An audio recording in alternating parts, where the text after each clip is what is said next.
daar יבואו לנוח, מות נוח. Right here.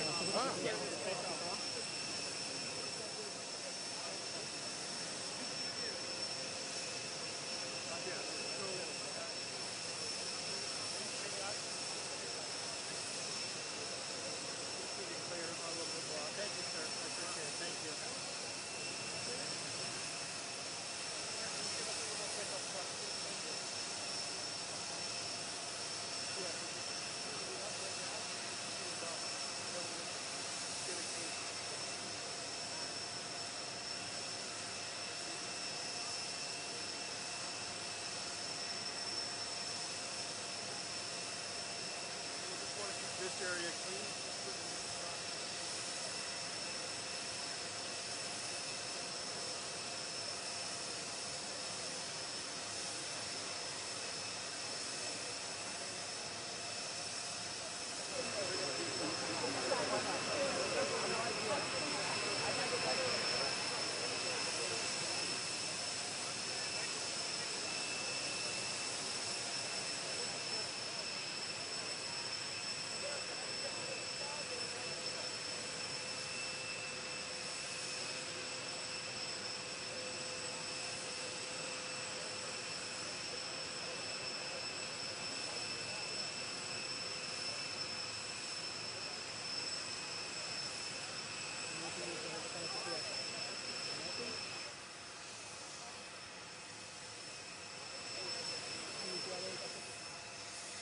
daar יבואו לדום. דר, דום. דר יבואו לנוח, מות נוח.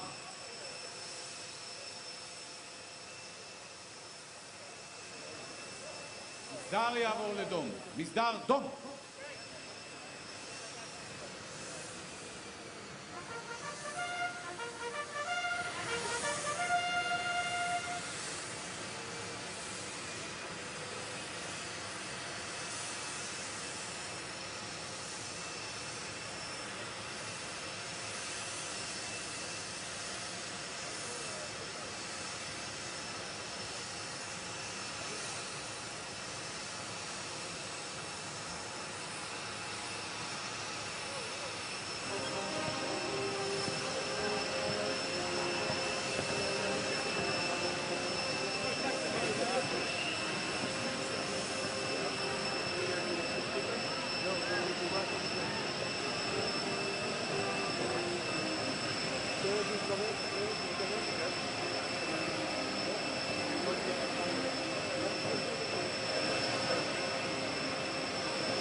No hands. You're blocking everyone. Everybody.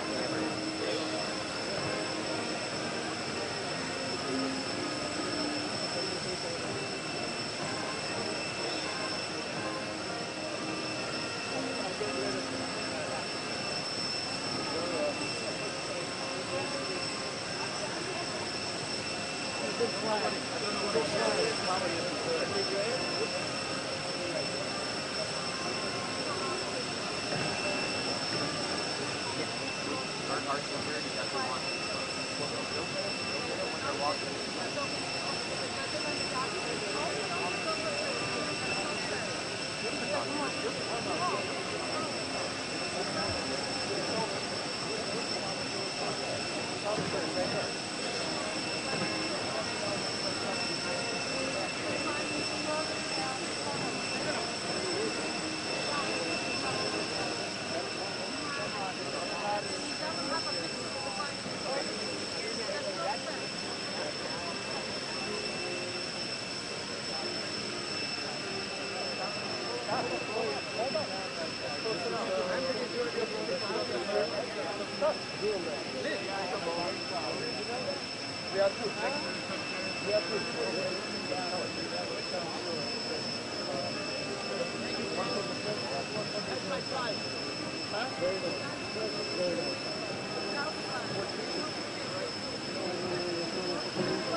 got to keep the carpet clear to the car, sir. Everybody can slide that way a little bit, slide this way. Open up the carpet. Thank you.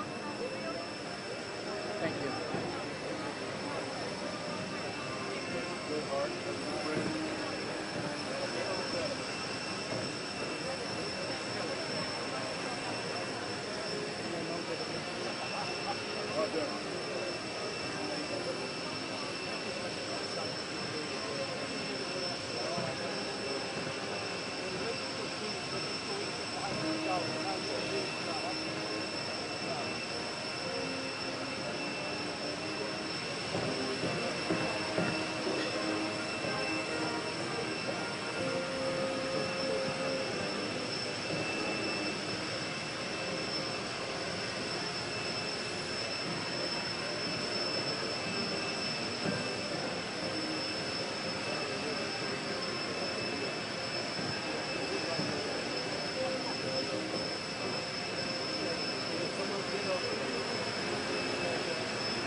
Guys, he's going to need to walk through here, okay? So we're going to have to clear a lane. We're going to have to clear a lane if you can scoot back so the president can walk around, okay? Perfect. He's going to walk around this way. Correct. Yeah, you can go around that way.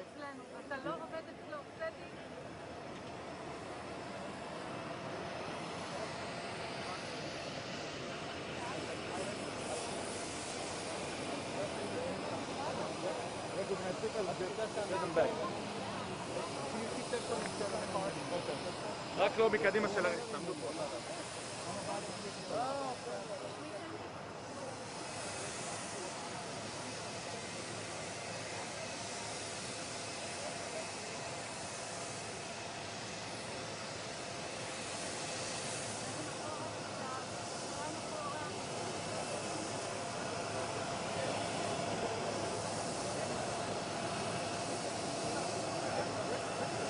The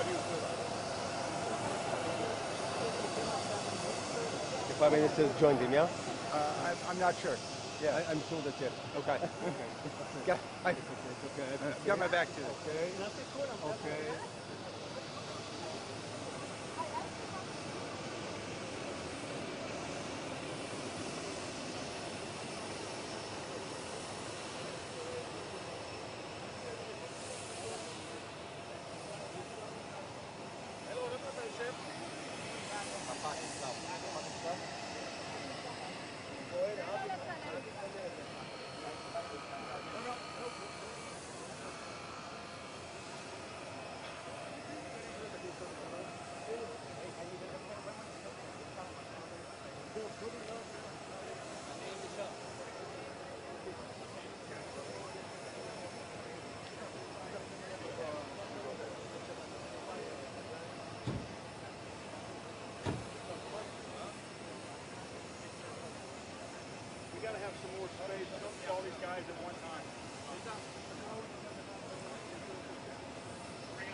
סדר יעבור לנוח, מות נוח.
סדר יעבור לדום, מסדר דום.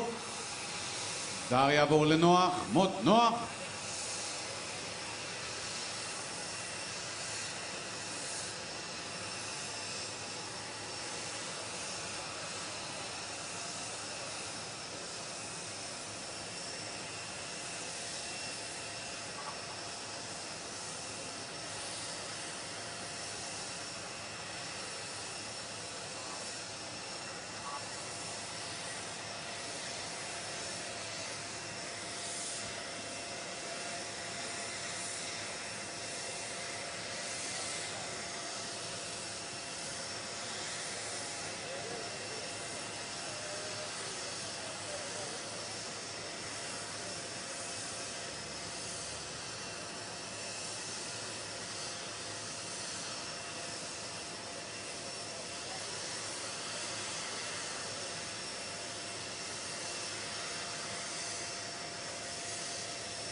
מסדר יעבור לדום, מסדר דום.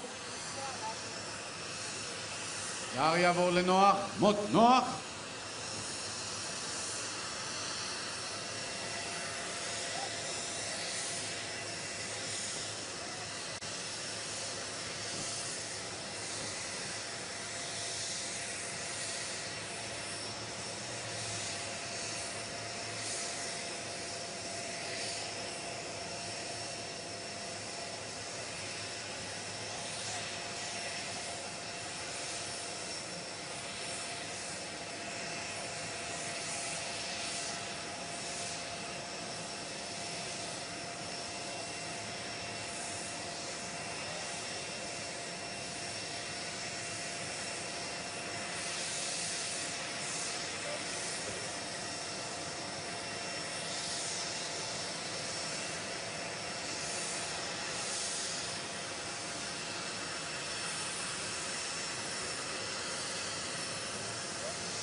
המסדר יעבור לדום.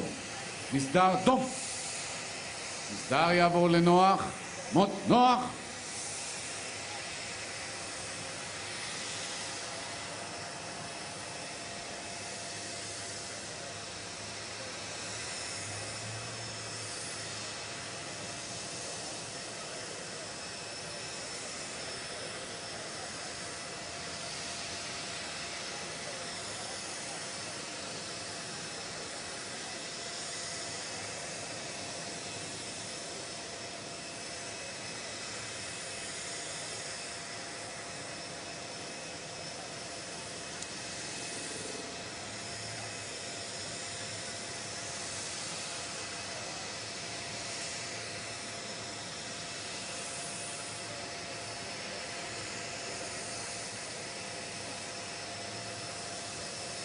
המסדר יעבור לדום.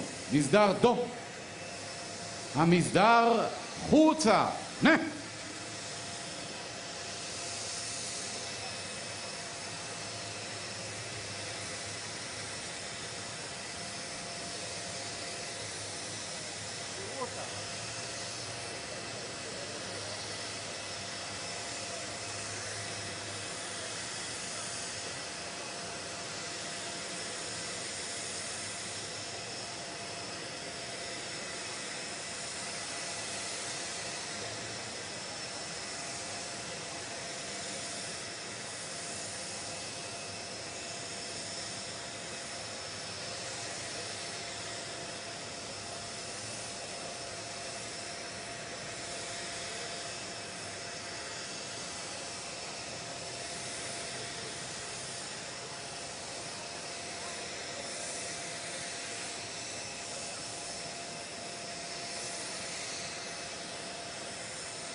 במקום. רוב.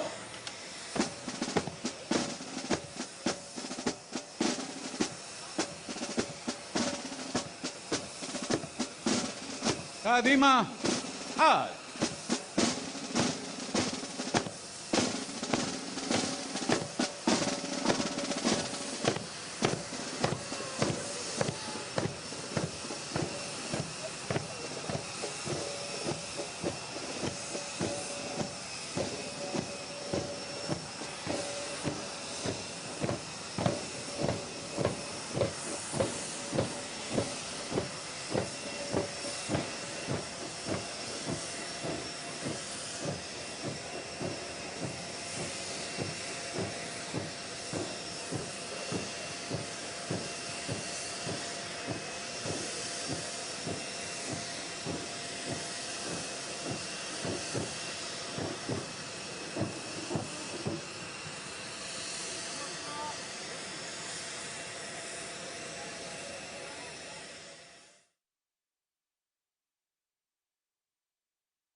בבא, תהילה אינטרנשיונל. טוב, בזמנך אם אתה הולך לאוטו, כי אני...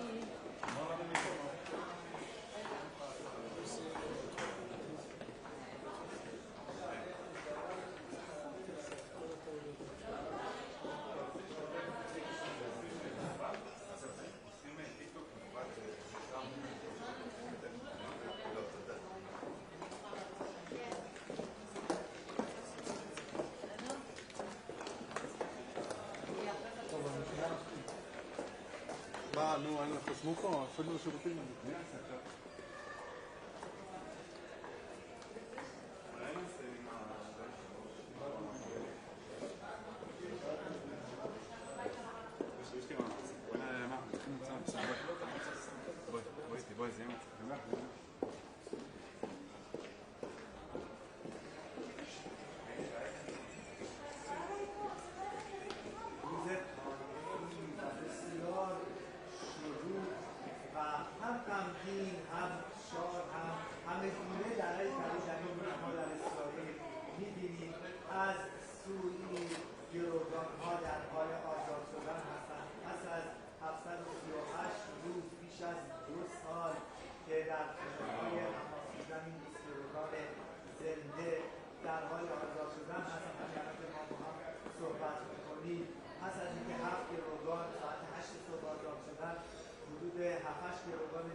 Yeah, we got what we needed.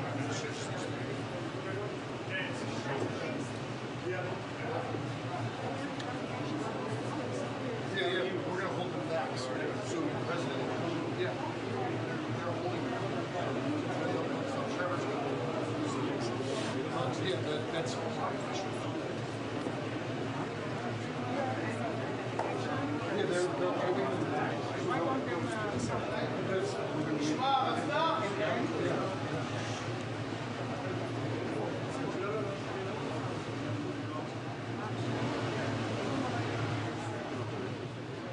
Guys, not in front of the camera. Not in front of the camera. Sir. Prime Minister, over here.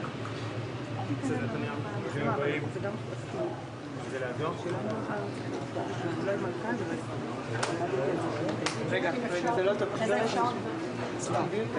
אפשר חצי צעד אחורה?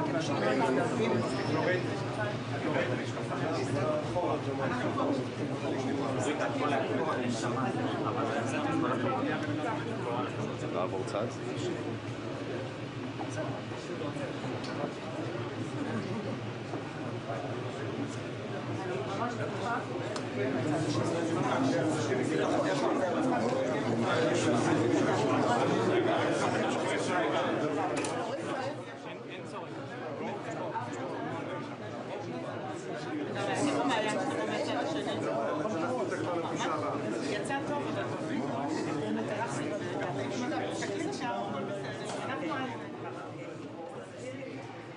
אמרתי, לא עם הגב.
Everyone, please, movie.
היושב-ראש, זה קצת יוצא מצד שני, לא, זה קצת שני, קצת שני.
Mr. President, Amir Khan, Speaker of the Knesset. Yes. My partner alone. Welcome to Jerusalem. Welcome to the Knesset. We've been longing for this day. Great honor. Thank you. It's our honor and pleasure. Thank you very much. You guys know each other. We know each other.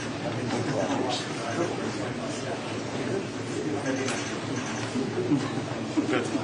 Yes, please. This way, Mr. President.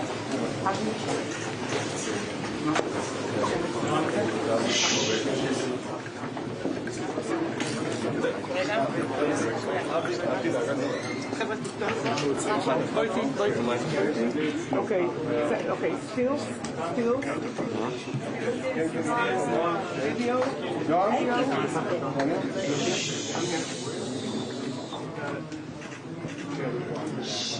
Let's start with one here.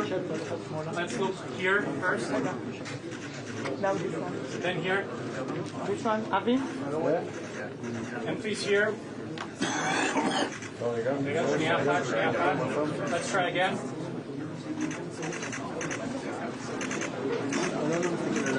Alone.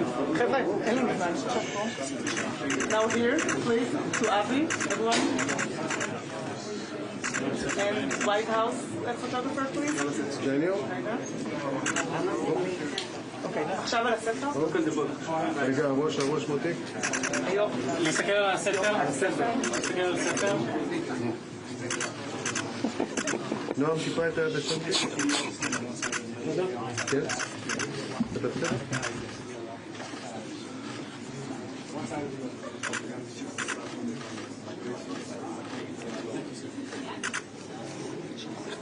היד. Amen to that. We'll be here. Daniel, you okay? I'm perfect. You want to lift maybe? I'm good. You want to show it now? Yes, sir.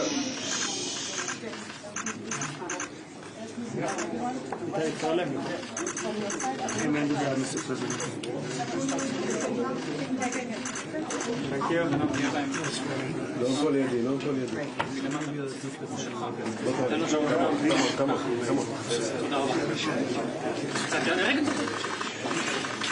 אתה מלחיץ פה את כולם. אל תתערב. Thank you very much.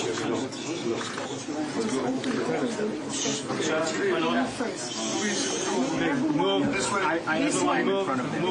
Thank you. Sorry. You're all good.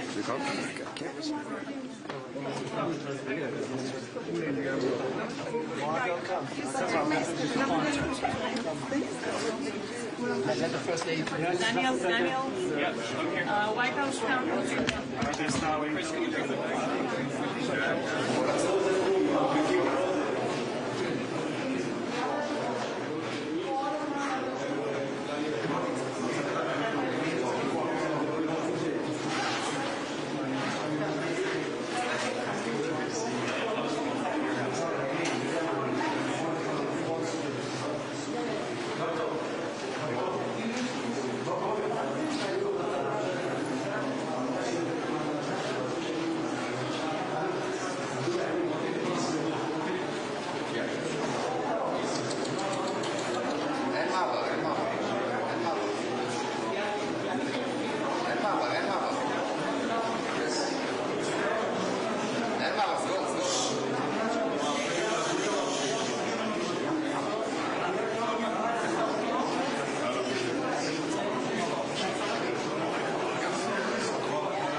I met him. You did? Yes, once. Had a great song. Today is No, actually 2 days ago. 2 days ago. 11th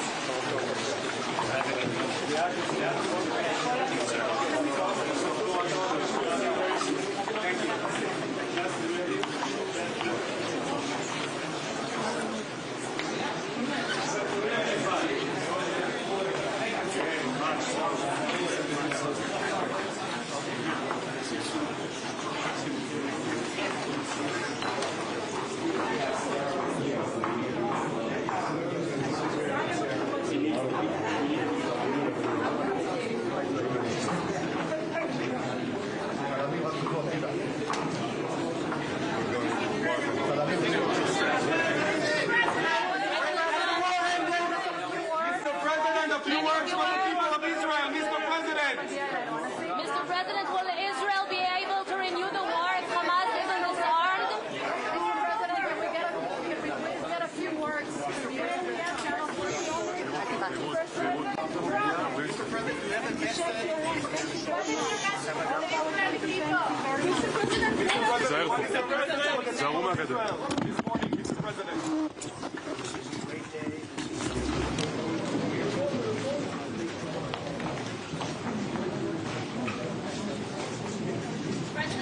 What would happen if Hamas does not comply with the... What would happen?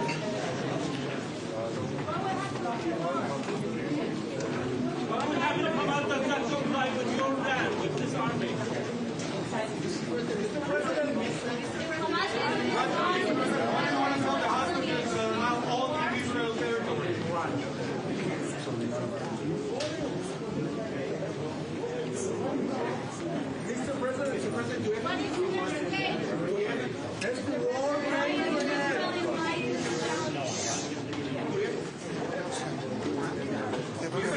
Is the war now officially over? Yes. Do you have any message, Mr. Will Israel not be able to renew the war if Hamas isn't disarmed? Thank you.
afterwards.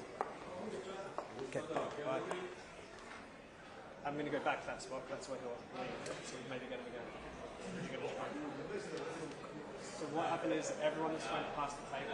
There's a barrier, and we all stood there. No, I don't think any cameras came. I think they were from found out. There was a scrum.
לא הייתה הקשה למצלמות, סיפוק לשלום.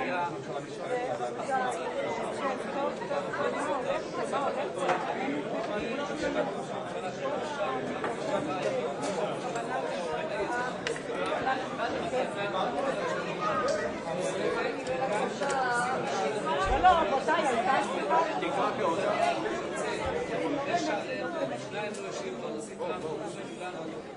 זה המהלך הזה. אפשר היה עוד רעיון שתקרא.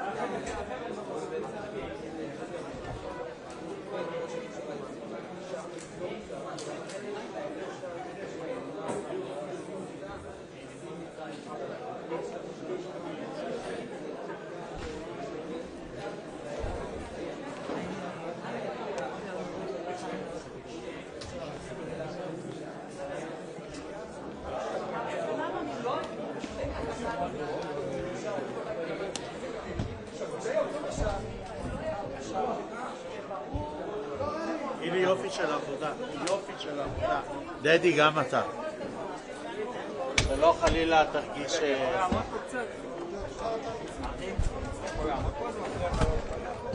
למה, מה אפשר לעשות פה?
בסדר, שתהיה שעה, אז אני אגיד לו שיש שעה כזאת לפתוח. ברגע שהוא יהיה אצלנו, אנחנו נגיד להם לבוא. אם היו באים לשידור, היו אומרים, תתחברו לעושים זה וזה.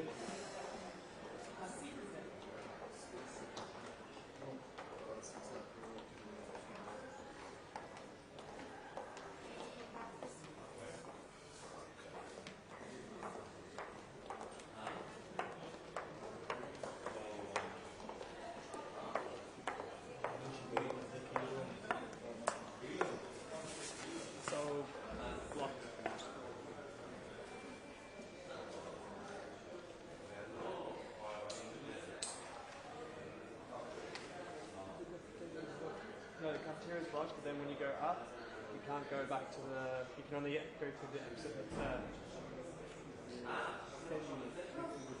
police officer.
לעשות את הכל הזה שם או שהסתירו לך?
עושה איזה משהו?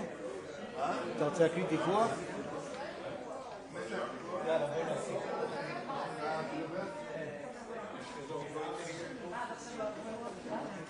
אתם לא יעברו.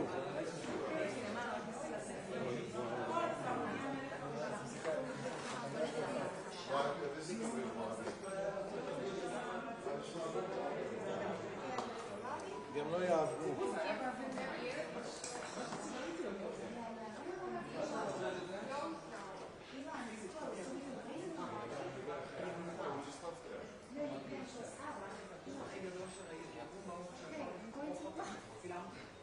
הבעיה שאני...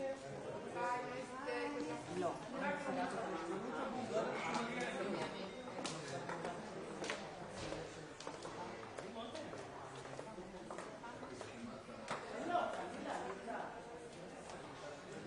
אתה רצית מברג? תראה מה מצאתי שם על הרצפה. איזה מברג.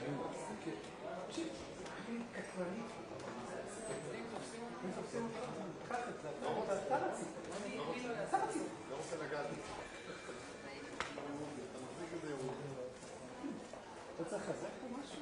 לא. לא? זה לא תיגע.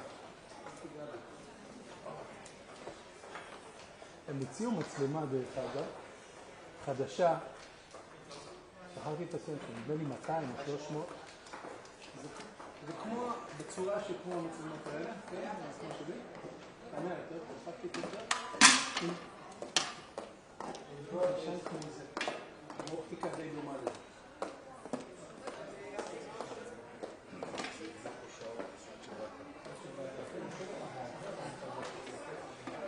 תביא פה, תראה. עשיתי לזה ג'ינס.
I Ukraine og en andre steder. Så det land, man er over krig, der har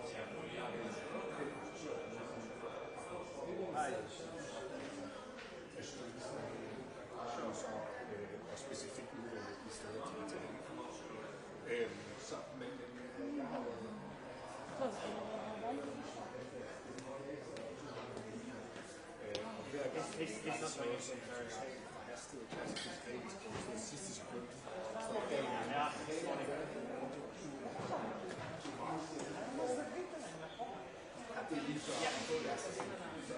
Yeah, no, it's like the first thing I'm going to ask about de får kalenderen til journalister, så du spørger dem, så har I nogle planer om til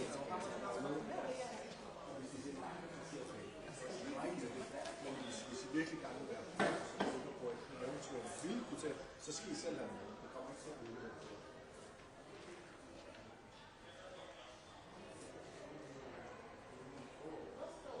Altså hvis de er presse, så har de en presse på. Det er bøvlet, det er sådan den bedste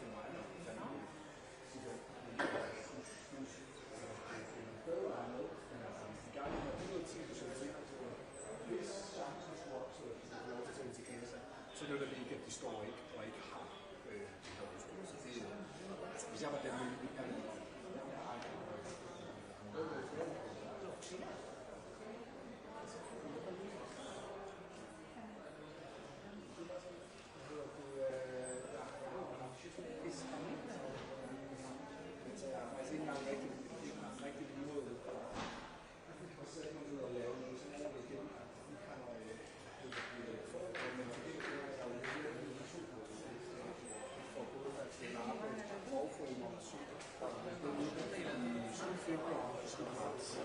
så jeg vil gerne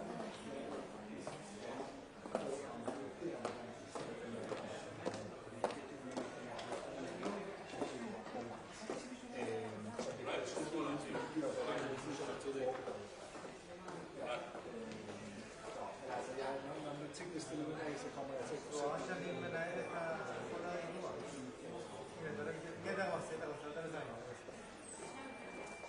Hallo. Sana. Sana. Jeg står inde i Knesset. Du sammen med ham. Nej. Ministerne var der rundt. Og de er ude. Ja, men jeg har pludselig været ude. الان داره همش میکنم نگهداریش کنم اوکی باشه آره بعد ساز کنم باشه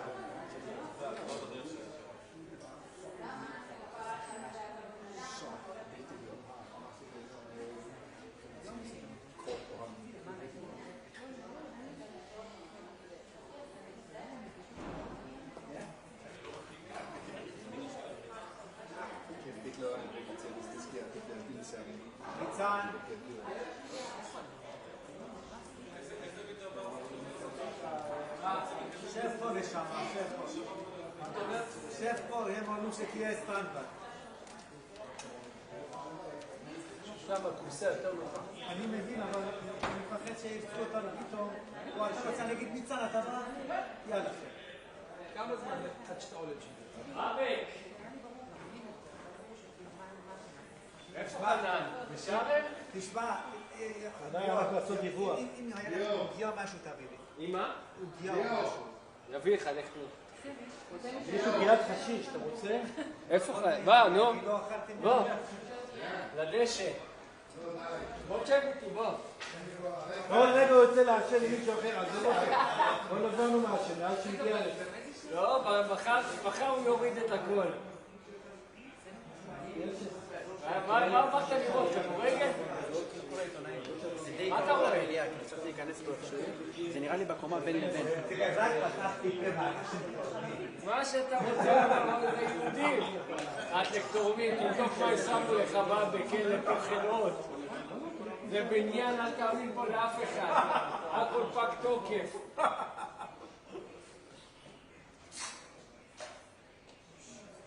רוני. רוני, מה? באלוהים תודה רבה. שלא תעלי, באלוהים. בוא.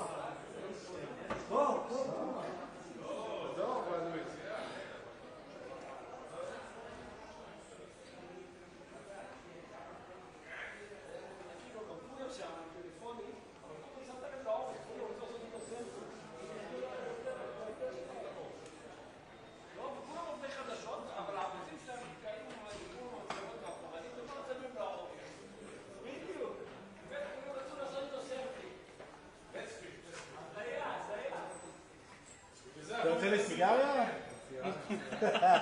טוב, אני אתן לך סיגריה. כן, גמור. קח את גילי איתך, אולי הוא יעשן עוד הוא לא מעשן.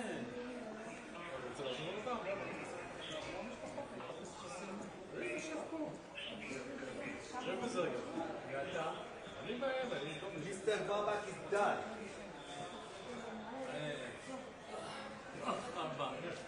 אבא.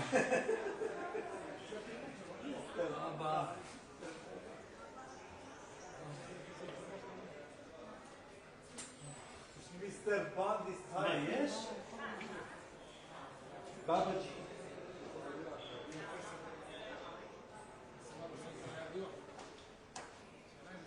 Yes.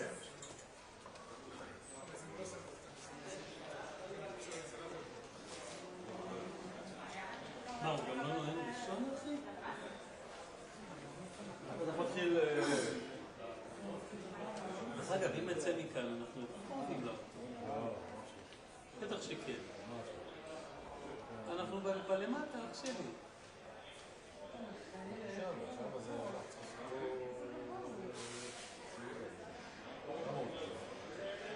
איפה הפנייה הסבונה לכיוון הכלבייה?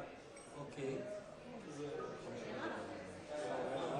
ממש סיפרת היציאה.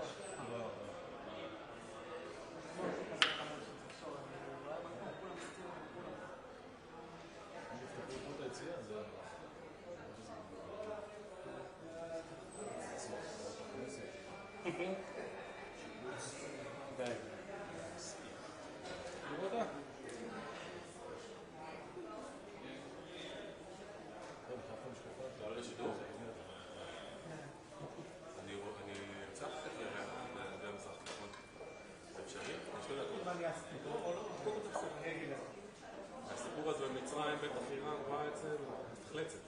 אם יהיה זמן אני אעבור. לא, לא. עד שמענה סתם.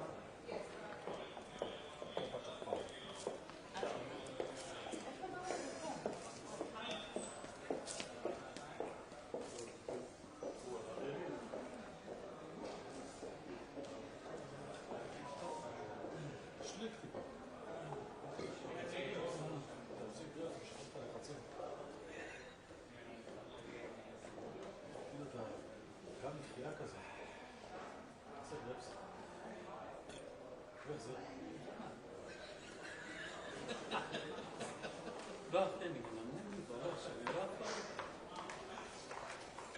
זה מוגזם כאילו.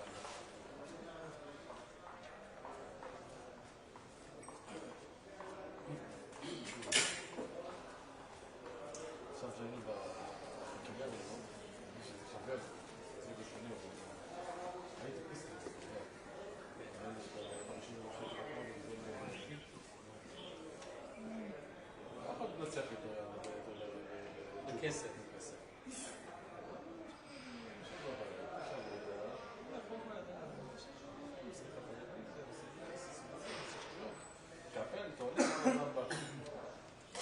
תגידי, אתם רויטרס? גם שאנחנו אנחנו 12. מי זה רויטרס פה? אתה? אתה עשית אותי מפורסם בעולם, תראה. אבל תראה, אני עכשיו... שלחו לי 10 פעמים עכשיו. למה? היה לי לחץ. ראית כמה סליקים? אי אפשר שלושה. כולם שולחים לי. לא רצופים, אבל שלושה.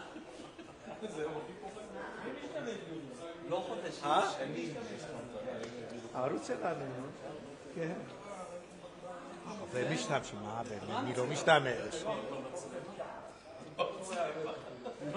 כנראה שהשתמשים בטלפון. תגידו תודה. מה הייתם תמכן אותו עליי? עליי? גם אצלי, אני לא? גם אצליוני הייתה. אבל אחי, אצלנו היה... אצלנו היה... כאילו... השתתפו לנו השתתפים.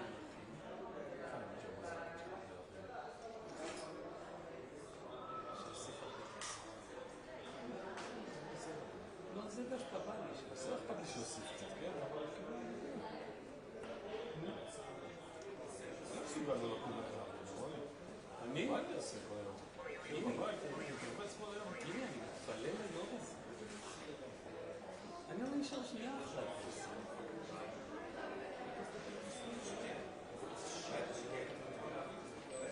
אני נשאר שנייה אחת, זה לא שמעת? לא, נגיד. זה הגיל המקובל.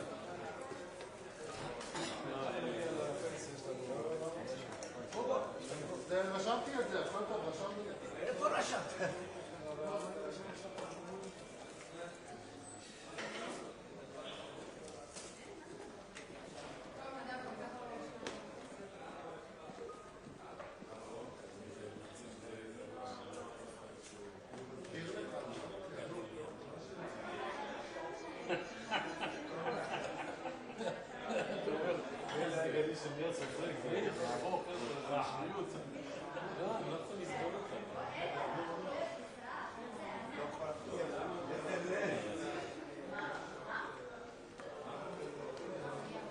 לא קורה פה כלום, אה?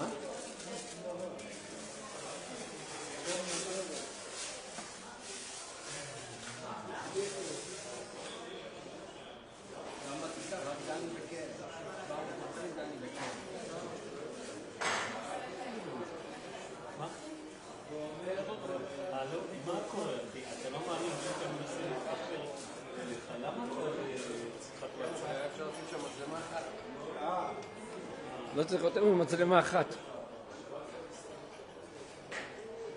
זה לא נהל. אני עוד לא יודע מתי אני יוצא מכאן. כן, לא תקוע בכנסת. כן, כפרה. עכשיו תקשיב, אני בכל מקרה כתבתי לה את זה. כתבתי לה שאני אלך לאסוף את הילדים ושהיא תבוא אליי. אני אאסוף את הילדים שלי ואסע הביתה. אם לא ישלחו אותי לבית חולים, אני אצליח. זה קשה לי להאמין. אחי, אני נרדם בעמידה. אם ישלחו אותי לבית חולים, זה לא אחר. אני חושב שלא ישלחו. אני לא יודע, אני מחכה שיגידו לי. עכשיו אני בהמתנה שטראמפ יצא. אתה מבין? ברגע שהוא יצא מהכנסת, כן. וסיסי תבוא או אליך או אלינו. תן לי לראות אם כתבתי לה. אפילו לא זוכר, אני קצת... כן, דיברתי איתה על זה, כן, אמרתי לה שאני רוצה לבוא, אז היא אמרה מה שבא לי.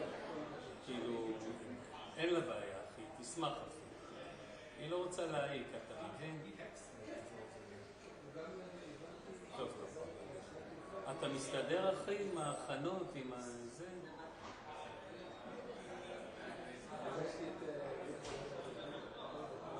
לא עניין קליטה. כן, אמרתי לו שאשתי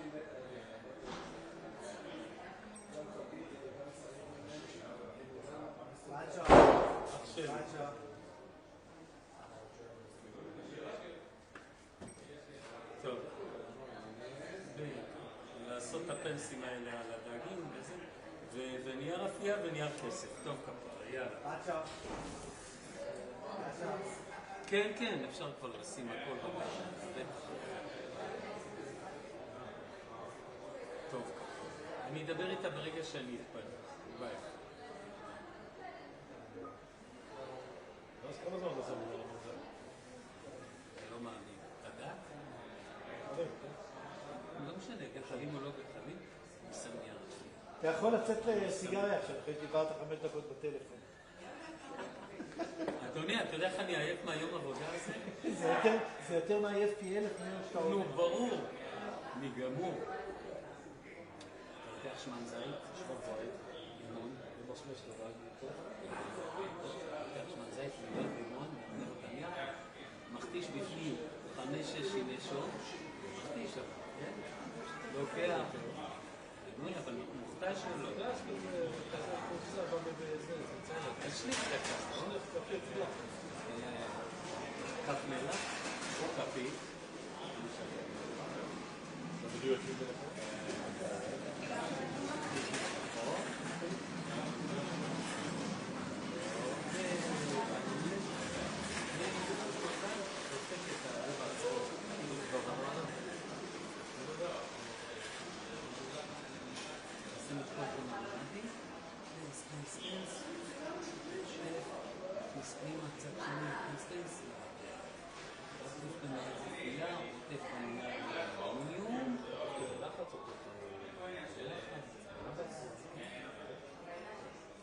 זה לוקח לי הרבה. שם את זה. 7 דקות מביאות. כן, מתחיל. אם הייתי אוהב אותו אסיסטי, גם 4 דקות אסיסטי. וואי. זה הייתה מה? ראש השנה, ובסוכות. כיפור, סליחה, כיפור בסוכות. פשוט פרק לכל החוט עלי. את המתקה. נו, יצא. כל פעם מתרכז רוני, שלך, אחי, יש לך מתכון להתעלה, זה... תקשיב. איזה תעלי. לא יודע פה תושב בהוראות. אני מת על האוכל הזה, שזה בדיוק שנייה לאחר. אבל כל המילה.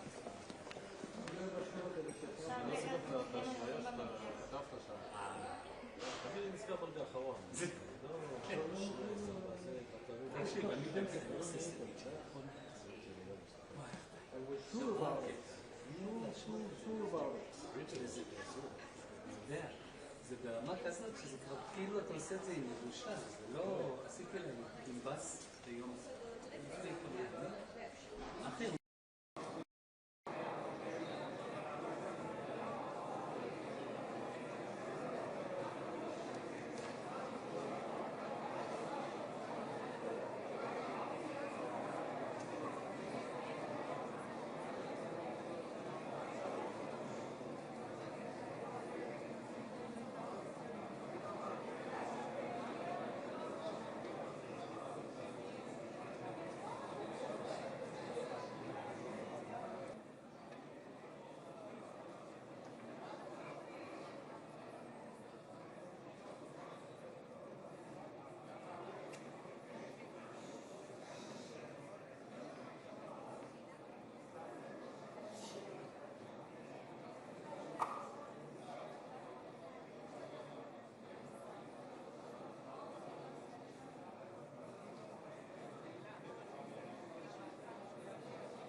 חברי הכנסת והקהל מתבקשים לקום. כבוד הנשיאים, כבוד ראש הממשלה וכבוד יושב ראש הכנסת.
Edelson there on the balcony.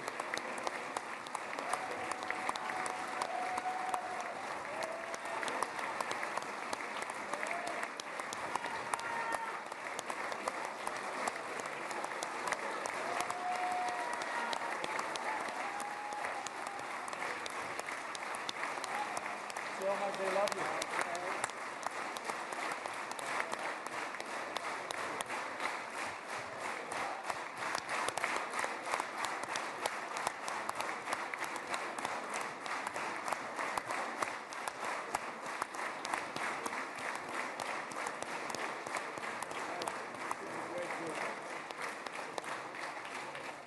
נא לשבת.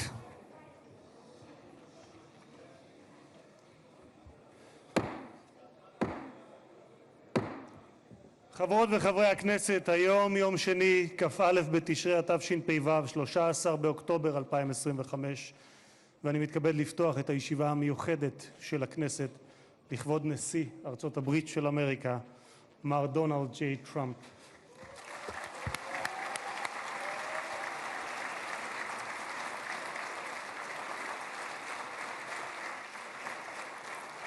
חברות וחברי הכנסת, בטרם נתחיל אני מזכיר שישיבה זו היא ישיבה מיוחדת ולכן לא יהיו בה הפרעות. מי שיפריע יוצא מאולם המליאה ולא יורשה לשוב אליה עד תום הישיבה. לא תהיינה אזהרות. בנוסף, ניתן יהיה למחוא כפיים בישיבה זו כפי שכבר ראיתם. כבוד נשיא המדינה יצחק הרצוג ורעייתו מיכל,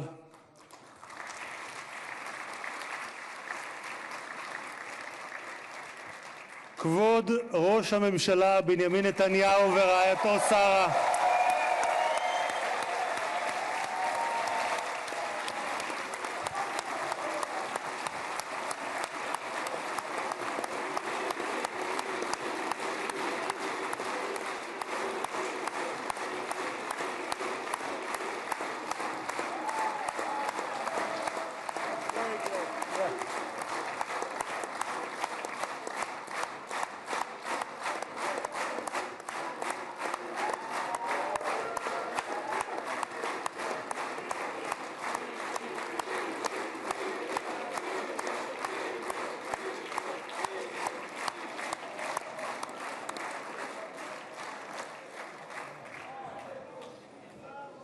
ראש האופוזיציה יאיר לפיד ורעייתו ליהי, שרים וחברי הכנסת, special recognition to Minister Ron Dermer, who led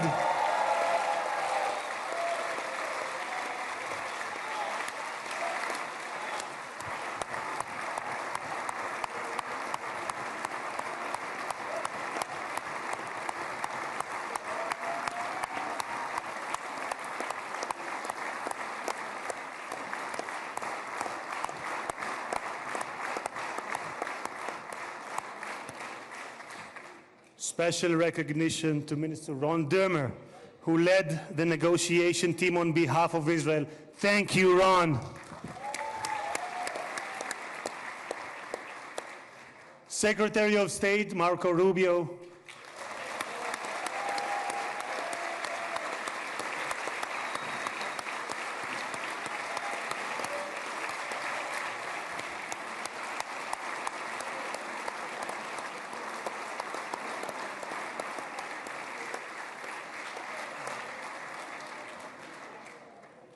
Secretary of War Pete Hegseth,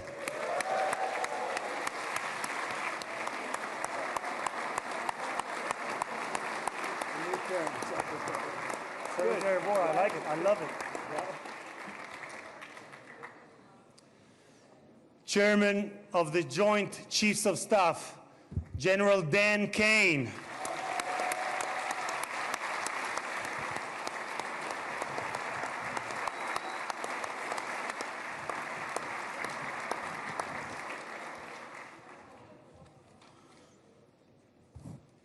Two key players, President Trump's special envoy Steve Witkoff, who is here with his partner Lauren,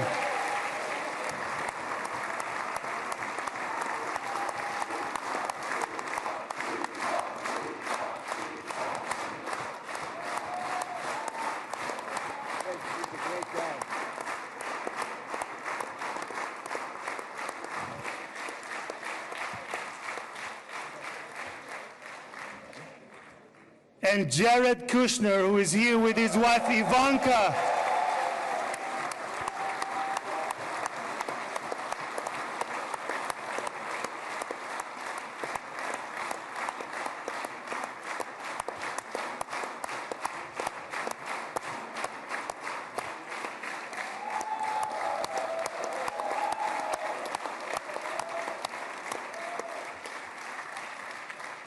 And thank you guys for everything that you have done to bring about this day.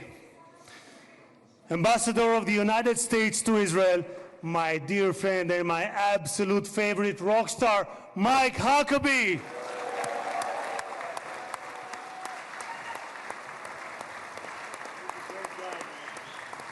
we have Janet? I don't see Janet. No, Janet's not in. Janet's not here. Okay. Okay. שגריר ישראל בארצות הברית, יחיאל לייטר.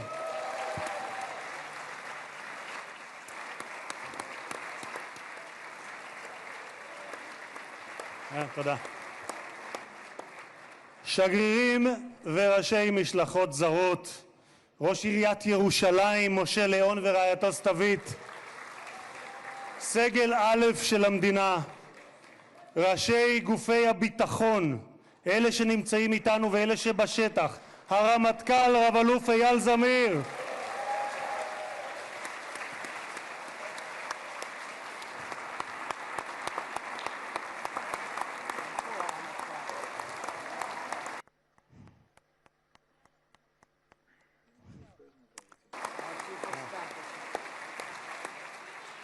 המפכ"ל רב ניצב דניאל לוי,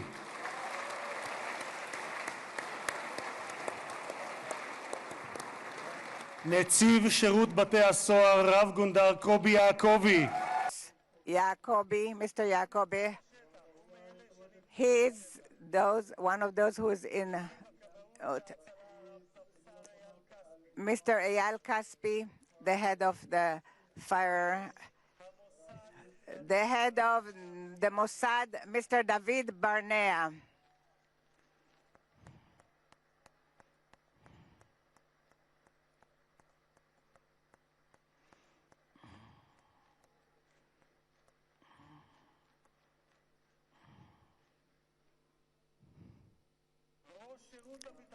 The head of the General Zini, the head of the General Security.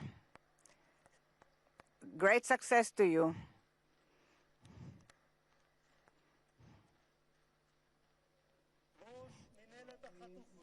The head, Mr. Gal Hirsch, the head of the headquarters for the abductees.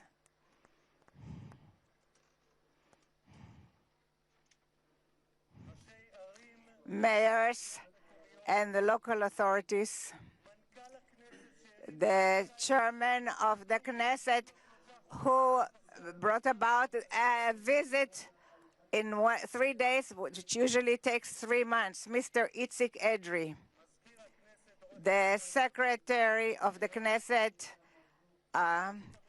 the legal counsel of the Knesset, and the head of the Knesset, members of the management of the Knesset, families of the bereaved, families of the abductees.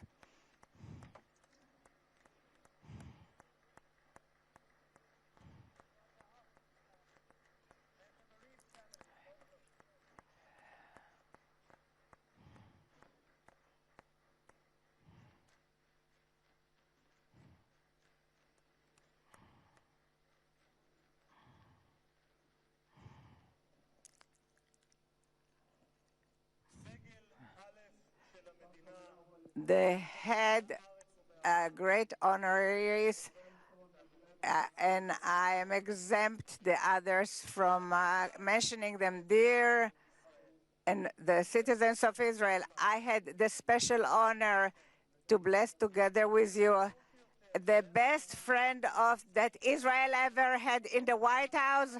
Welcome to Israel. Welcome to the Knesset, the President Donald J. Trump.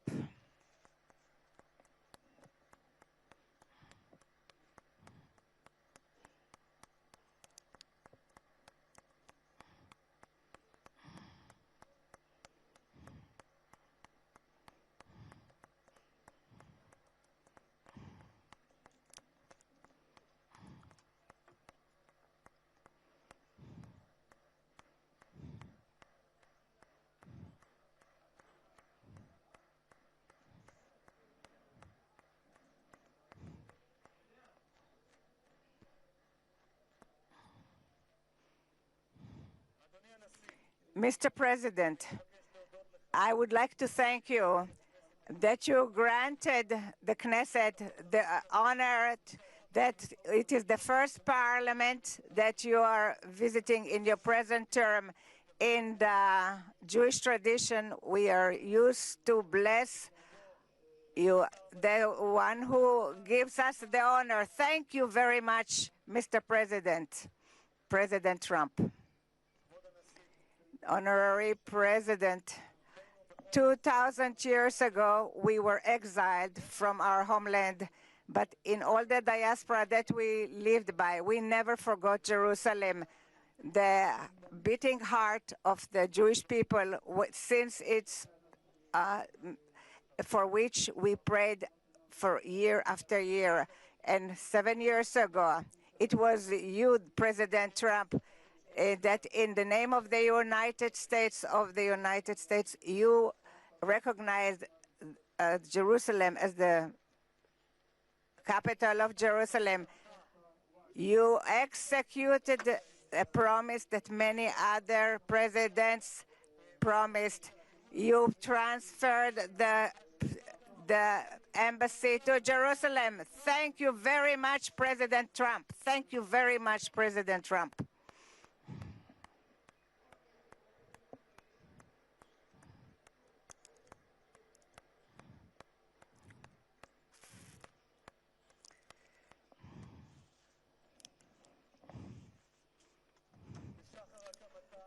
In the dawn of its establishment, Israel was forced to fight, but it always extended its hand to peace. 7 years ago, you led the Abraham Accords, and I had the privilege to serve in this government that signed it, and it was very meaningful for me because 2.5 years ago, I was the first head of the Knesset that was invited to speak in a parliament of Arab country, and it was in the country of Morocco, where my parents came from. You made its relationship closer in an accord that it's peace for peace. Thank you very much, President Trump.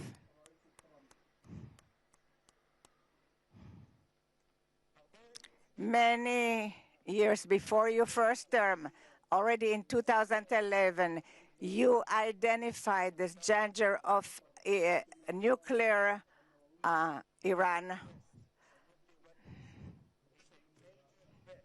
Our nation's national security interests. We can't allow Iran to go nuclear. איום על ארצות הברית משמעו איום על העולם החופשי כולו. העקבית ששמה את Your continued that you put America first, but not America alone. You brought with you to the White House in your 2 terms. 4 months ago, after Prime Minister started Rising Lion, you started the Midnight Hammer, which was a very brave action that there was nothing like it until you arrived at the White House. Thus, Mr. President, you prevented a nuclear holocaust that Iran wanted to bring about to the world. A country in its parliament, its elected officials cry death to America and death to Israel. And today we can say to the Ayatollahs, rule in Iran will not have nuclear power. Thank you, President Trump.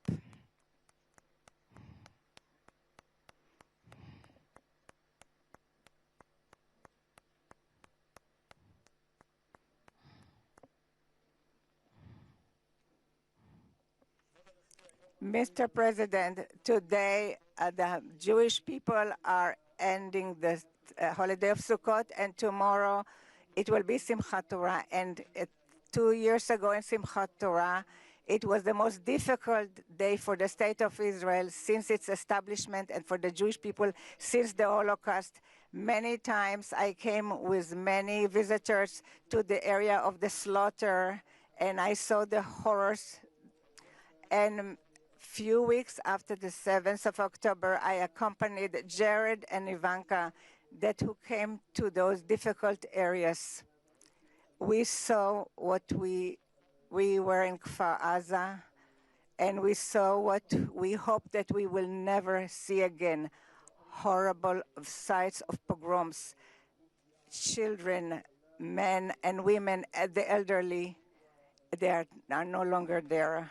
The Satan not only murdered and raped and many of our brothers and sisters, he also abducted the live and the dead. And since then, this has been the longest and the most just war. This wound of our brothers in prison has been when all the nation of Israel has been in pain of the families of the abducted until this morning. For 2 years, in the gallery where the guests are sitting, we had photos of the hostages. But this morning, towards this historical day, we were able to remove the photos, and I will do something spontaneous, and I will remove the pin that I received from Tzvika Moore. I am removing it because a minute ago I spoke to Tzvika Moore's brother, and they are celebrating this unification. Thank you so much, President Trump. Thank you so much, President Trump.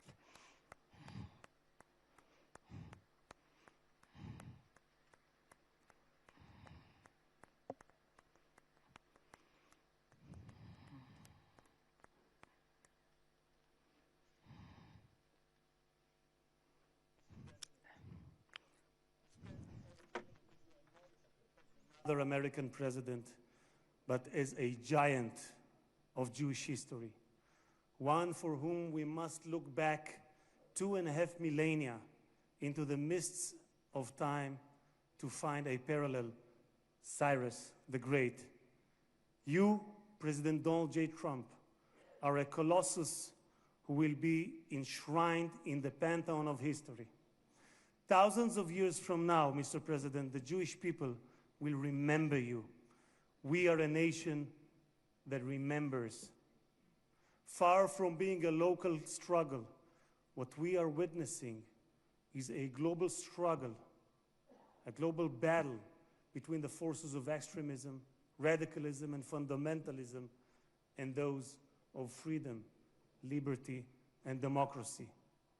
What the world needs now is not appeasers who feed the crocodile in the hope that they will be eaten last, like the kind we have seen recently at the UN General Assembly.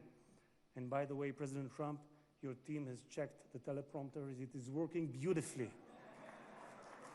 What the world needs now are more leaders who are brave, resolute, strong, and bold. The world needs more Trumps.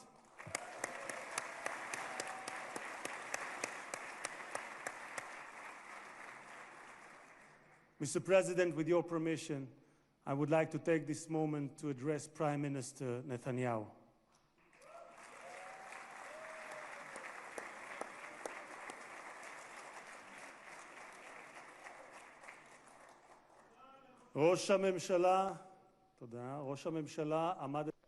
Mr. Prime Minister, the last few years, you faced great pressures.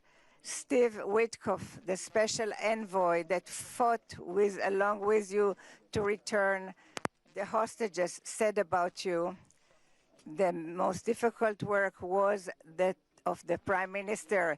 It was the Prime Minister who had to take hard decisions, how much we have to be hard towards Hamas and when we have to be more moderate. But the truth now that looking backwards, we wouldn't have reached this point if the Prime Minister Netanyahu wouldn't have acted the way he acted.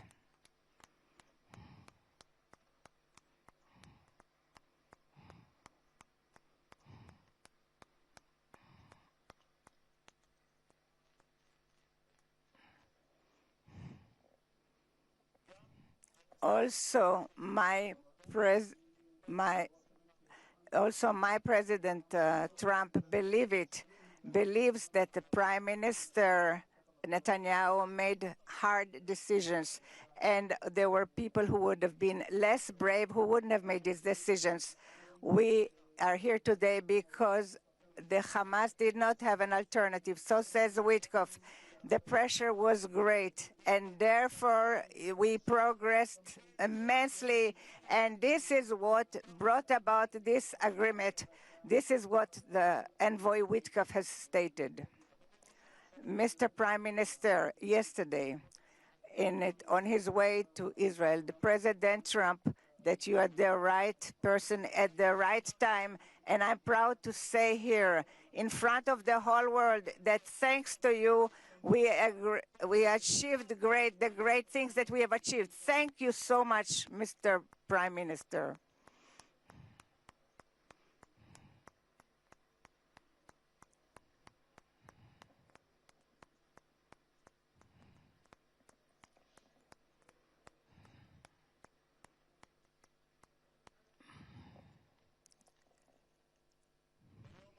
This day, today, and we will thank from the depths of our heart to the brave soldiers of the IDF, of the Israeli Defense Forces,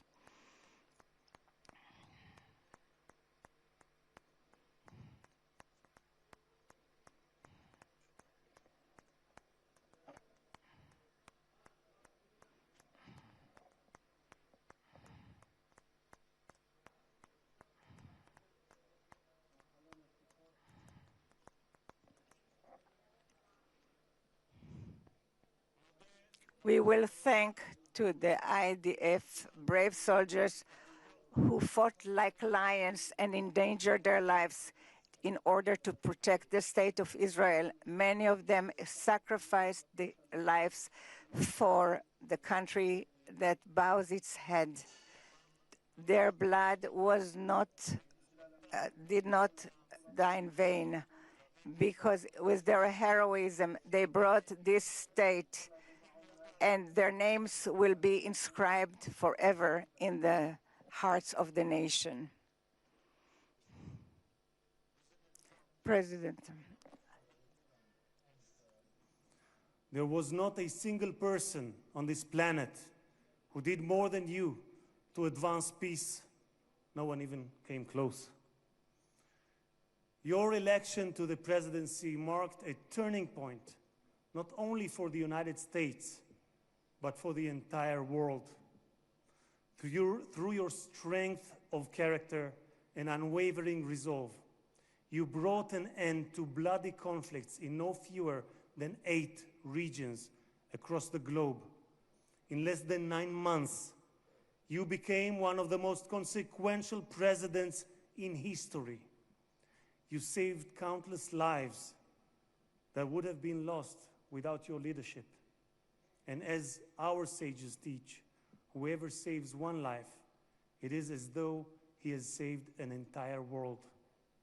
You have proven that true peace is achieved through strength, and that only those who are prepared to use force in the present can prevent the need to use it in the future. Mr.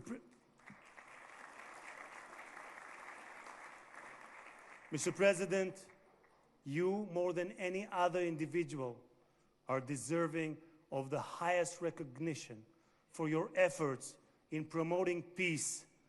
Therefore, I hereby announce that together with our good friend, Speaker of the House, Mike Johnson, we will rally speakers and presidents of parliaments from around the world to submit your candidacy for the Nobel Peace Prize next year, there is no one more deserving than you, President Trump.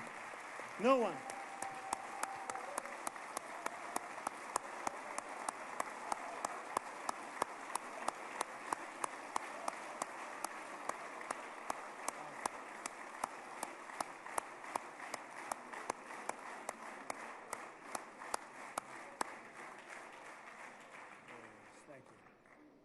אדוני הנשיא, אנחנו ניצבים בפני ההיסטוריה ברגע... Mr. President, we are confronting history. It is a very exciting day for the citizens of Israel, a day that we all wished for. In the Jeremiah, it says that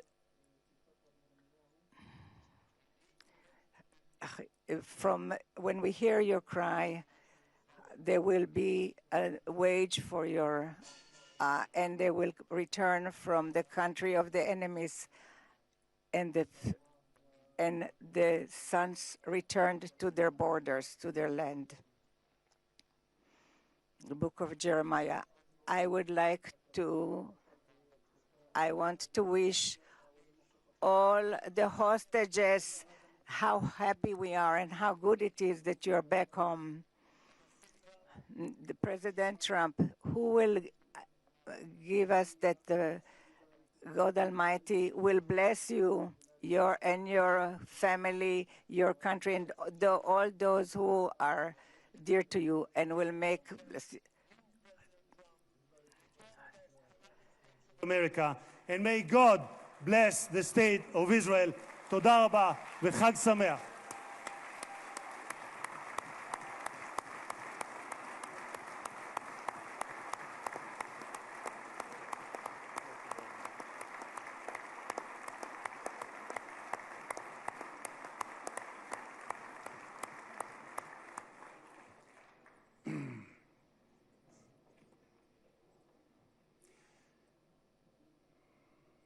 אני מתכבד להזמין כעת את ראש הממשלה.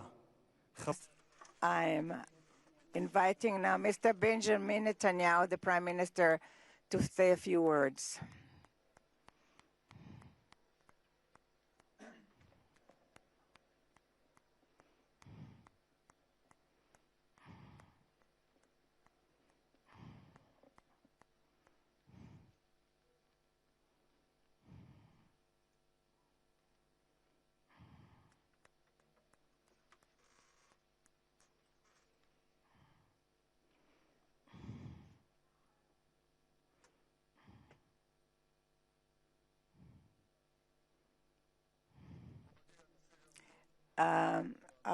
President Herzog and his wife Michal,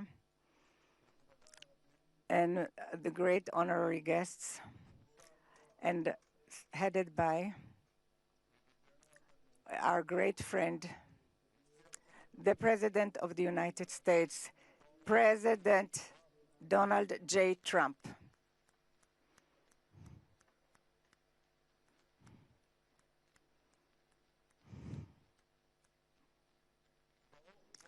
Welcome to Jerusalem, our eternal capital. Welcome to Israel in this moving day, exciting day, that will be inscribed in the history, on the annals of Israel. And you too, Mr. President, will be inscribed in the history of our nation. And you are already inscribed in the history of the world. And we remember our friends.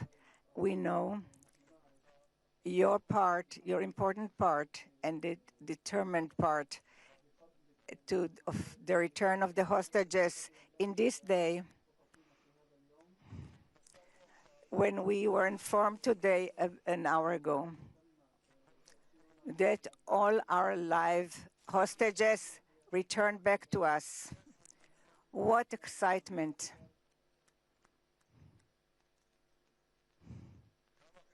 How long we've waited for this moment, and we have committed to return everyone. And I want to thank you personally and on behalf of the whole nation. Thank you, Mr. President, President Trump. Thank you, Mr. President.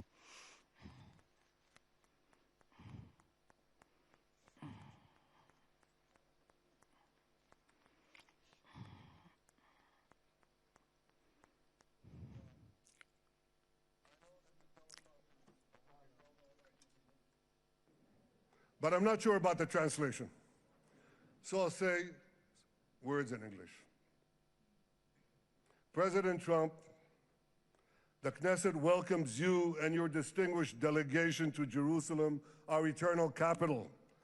This is your first visit to Israel since you recognize Jerusalem as our capital and moved the embassy here.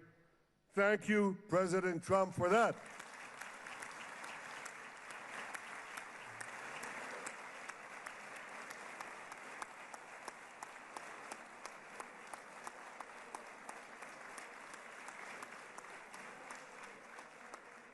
There are many other reasons to thank you since your last visit here. Thank you for recognizing Israeli sovereignty over the Golan Heights.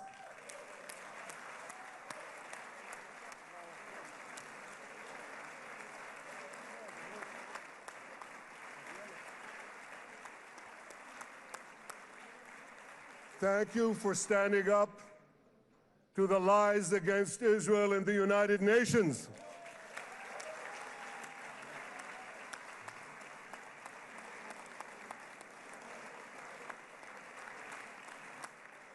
Thank you for recognizing in your 2020 peace plan our rights in Judea and Samaria, the ancestral homeland of the Jewish people.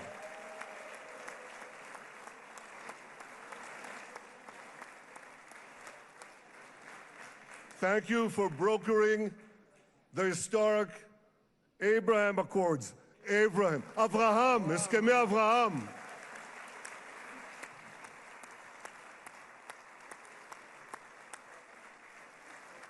Thank you for withdrawing from the disastrous Iran nuclear deal.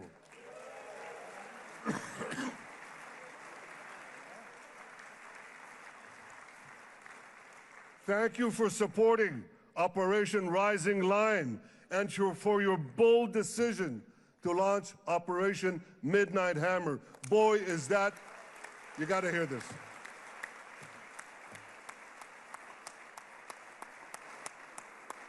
This is the most fitting name ever named for a military operation, because a little after midnight, you really hammered them.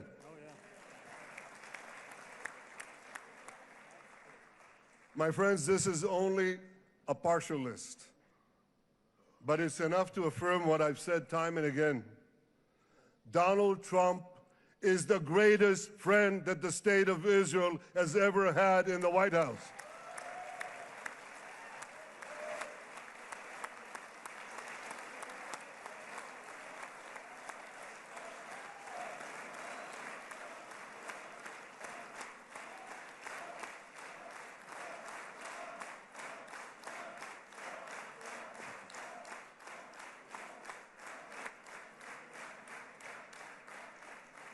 No American president has ever done more for Israel.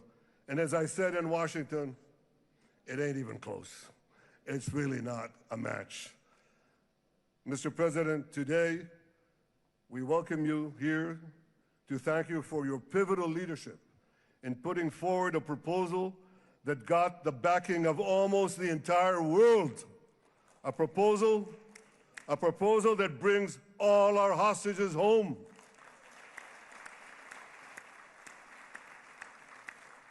A proposal that ends the war by achieving all our objectives.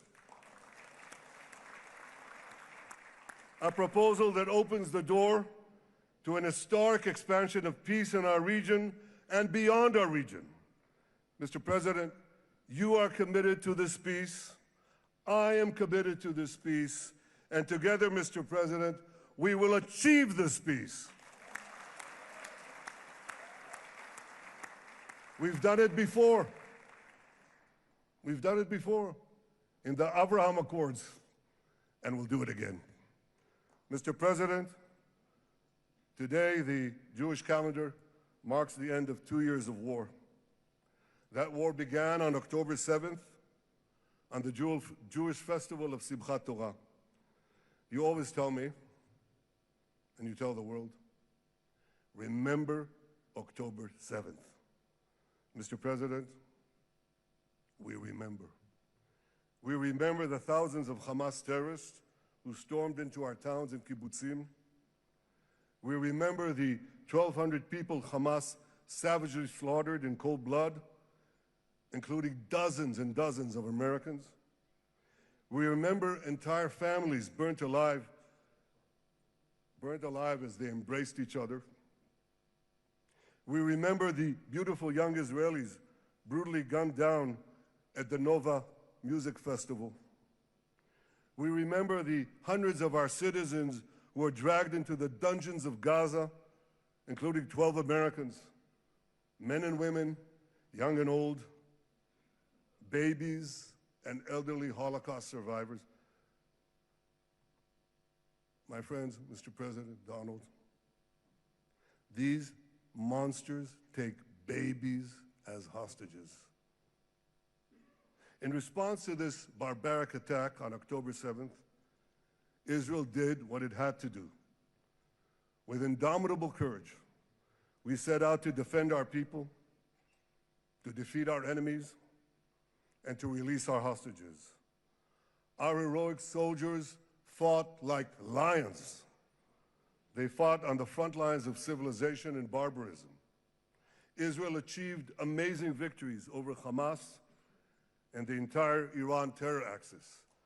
Sinwar, Dev, Hania, Nasrallah, Assad, they're all gone.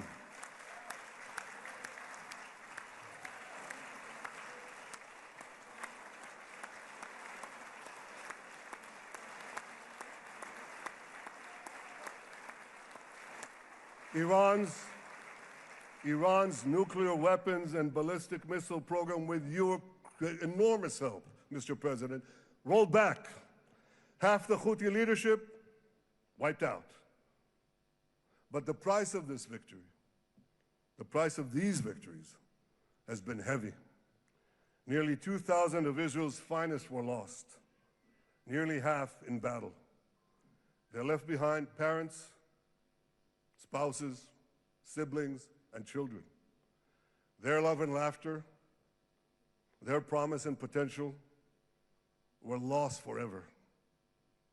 To the families of our fallen fighters, many of them are here, I say, I know the depth of your pain. I know the inconsolable grief that will accompany you for the rest of your lives.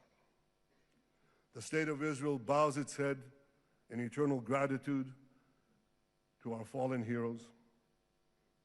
Because of these heroes, our nation will survive. Because of these heroes, our nations will thrive. And because of these heroes, our nation will have peace.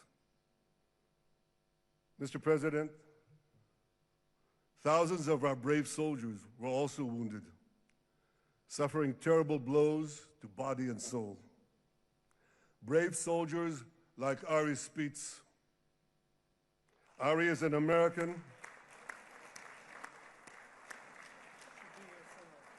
Ari is an American Israeli who was injured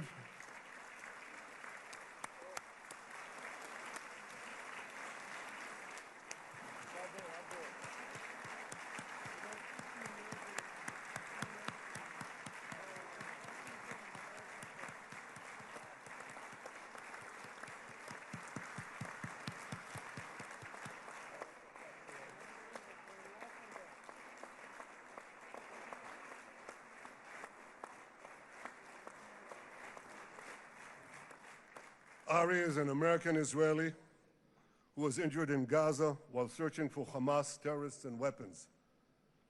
2 of Ari's comrades were killed in this action, and 10 were injured. Ari was presumed dead, but made a miraculous recovery despite losing 3 limbs. Ari, stand up for a minute alone. Stand up. There you go. There. Ari, you are the spirit of Joshua. You are the spirit of David. You are the spirit of the Maccabees. You are the spirit of Israel. I salute you. We all salute you.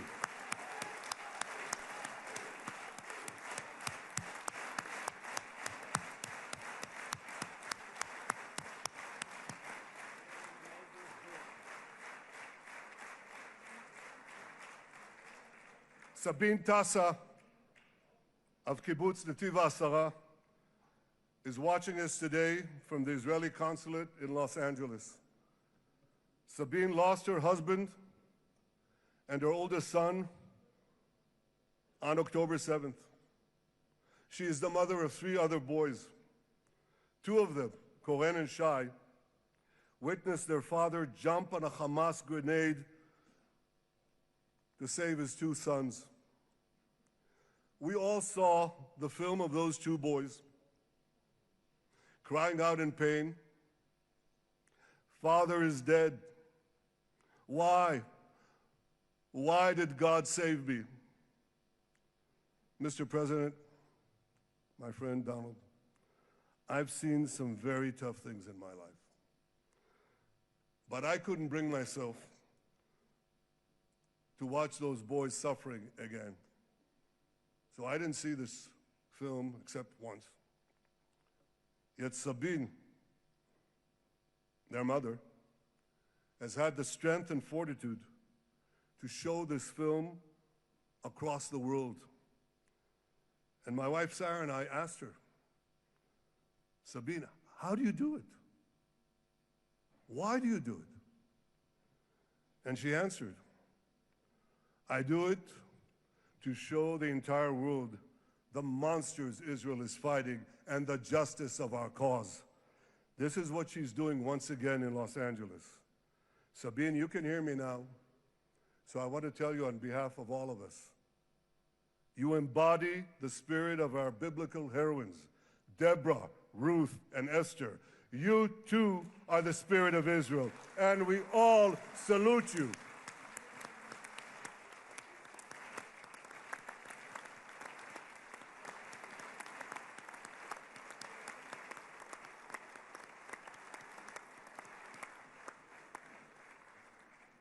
Mr. President, you asked me on our many conversations during the 12-day war with Iran, you asked me, how are the people holding up?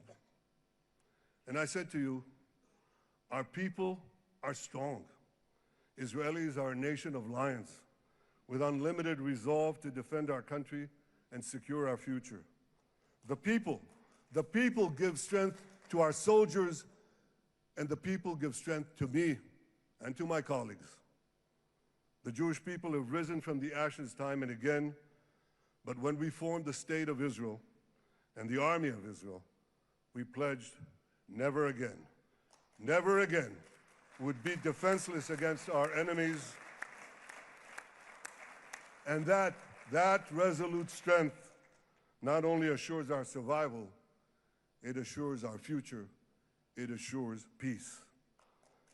We have paid a high price for this war, but our enemies now understand just how powerful and just how determined Israel is. They understand that attacking Israel on October 7th was a catastrophic mistake. They understand that Israel is strong and that Israel is here to stay. And this, Mr. President, is the indispensable foundation of peace. Peace through strength. Ladies and gentlemen, this is a momentous day, a day of great joy as the remaining hostages come home. My wife Sarah and I have met with the hostage families many times. There were no words to describe their agony, only tears of bottomless sorrow and unimaginable pain.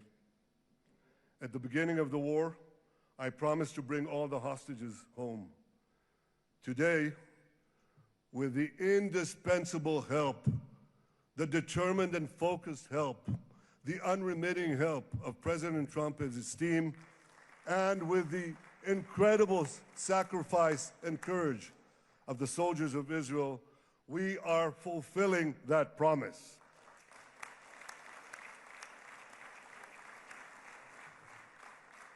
It has been a long journey to get here, In the first week of the war, our brave soldiers put military pressure on Hamas, and the international community put diplomatic pressure on them. This enabled us to secure the release of over 100 hostages. In heroic rescue attempts behind enemy lines, Israel's special forces rescued 8 live hostages and brought back the remains of dozens more. But as time went on, we all know what happened. The diplomatic pressure was turned on its head. More and more governments bought into Hamas's false propaganda. More and more governments succumbed to anti-Semitic mobs in their own countries. They just turned on Israel. They called for us to surrender to Hamas demands, just leave Gaza immediately, they said, end the war without committing to disarm Hamas, without committing to demilitarize Gaza. Had Israel succumbed to those demands, not only would Sinwar, Nasrallah, Assad, and Iran's missile and nuclear program remain intact. Not only that, because in no time, the Hamas killers would be back on the border fence, ready to repeat the horrors of October 7th again and again, as they vowed to do. But just at that point of maximum pressure on Israel, a man named Donald J. Trump was elected President of the United States.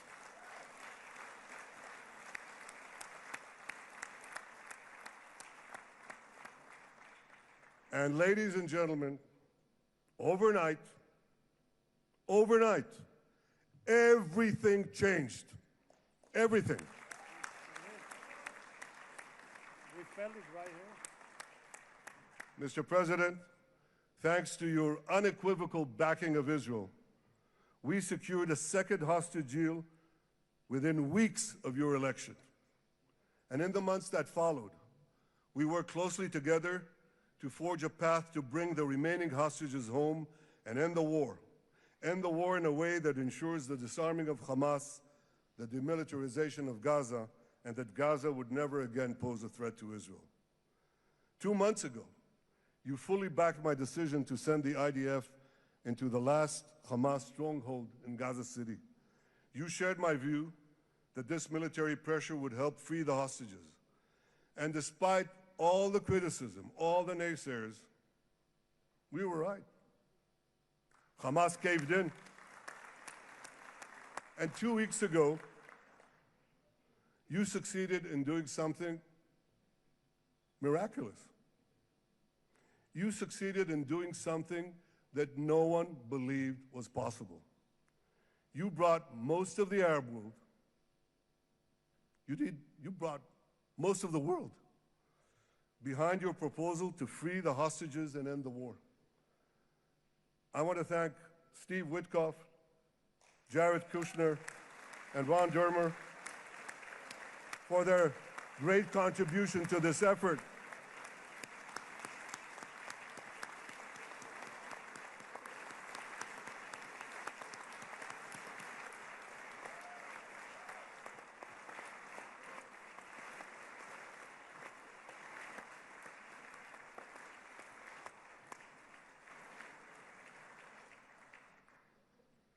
And I want to thank our negotiating team. I believe that the close cooperation between the two of us, between our two nations, combining Israel's military pressure and President Trump's unmatched global leadership. I have to tell you, I've seen a lot of American presidents. I've seen them all in the time that I've been here, and I've been here quite a lot of time. I've never seen anyone move the world so quickly, so decisively, so resolutely as our friend President Donald J. Trump.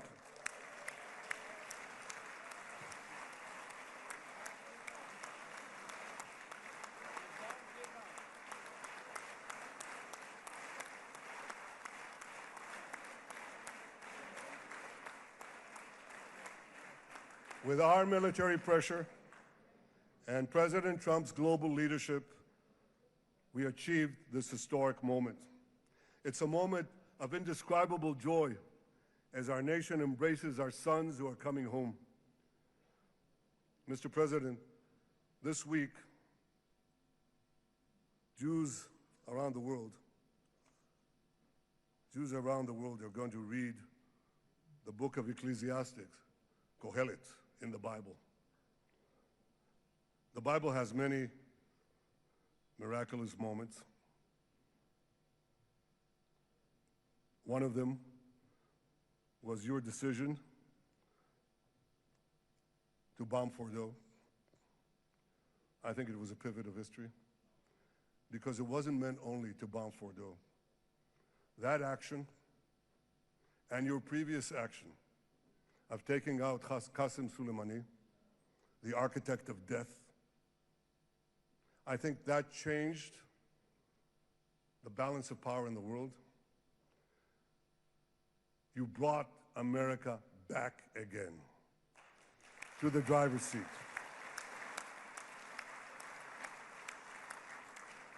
Now, I said that we're going to read this week the book of Ecclesiastes. It's not a book of action. It's a book of meditations, of thought, a perspective on life and on death. And in this book, we read the immortal words of King Solomon. To everything there is a season, and a time for every matter under heaven. Et milchama ve'et shalom. A time for peace and a time for war.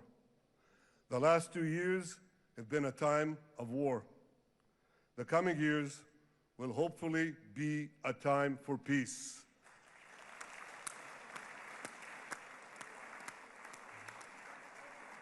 Peace inside Israel and peace outside Israel.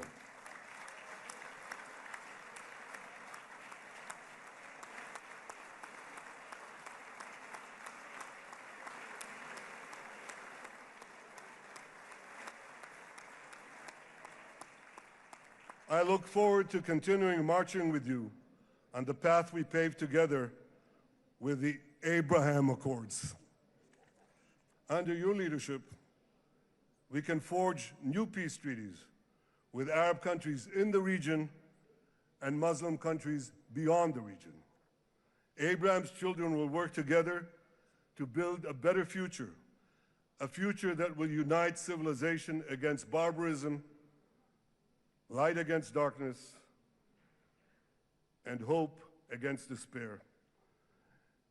And my friends, I believe that with President Trump's leadership, this will happen a lot faster than people think.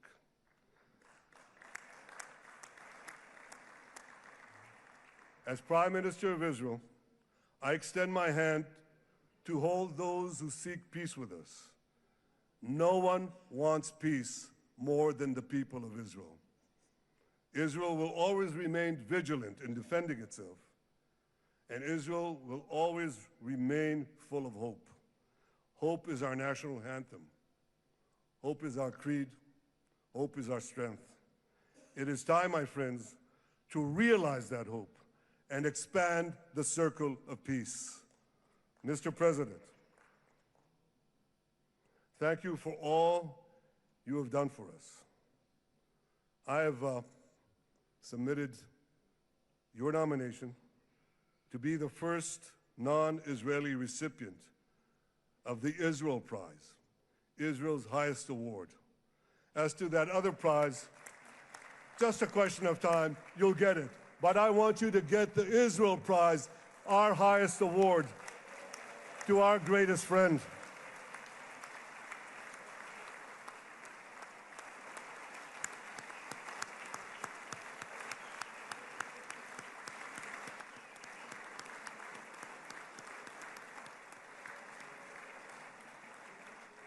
When others were weak, you were strong. When others were fearful, you were bold. When others abandoned us, you stood by our side. On behalf of the government and people of Israel, I thank you for your extraordinary friendship. Thank you for helping bring our hostages home. Thank you for supporting Israel's march to victory. Thank you for paving a path to peace. מכובדי נשיא ארצות הברית, ידידי דונלד. Honorary President, welcome to Israel. Welcome to Jerusalem. Welcome in this exciting day that brought us to this day.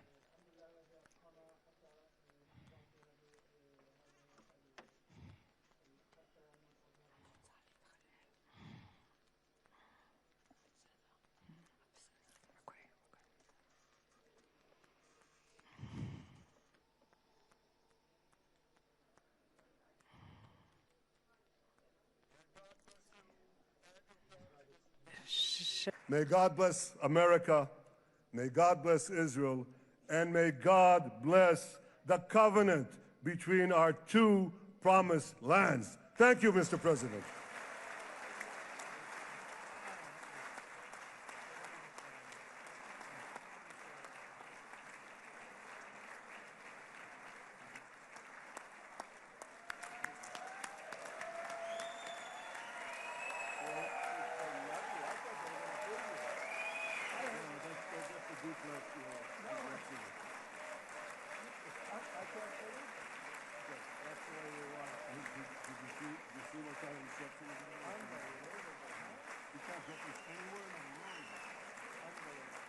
But you'll get it in the morning. Thank you.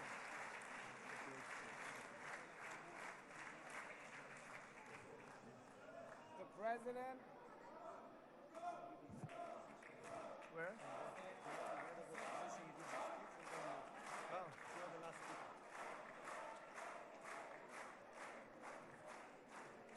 Come on up, opposition. Come on, opposition. Yeah, okay.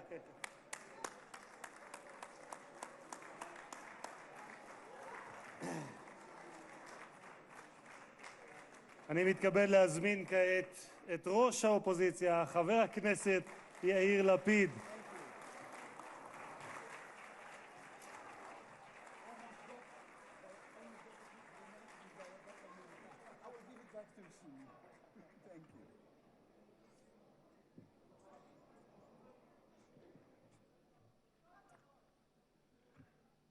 Mr. Speaker, members of Knesset, ministers, President Herzog, Prime Minister Netanyahu, distinguished guests, Your Excellency, President Trump. For 2 years, we waited for this moment. 2 years of sleepless nights, 2 years without air in our lungs. Our eyes are filled with tears today, our hearts are filled with gratitude, our children are coming home.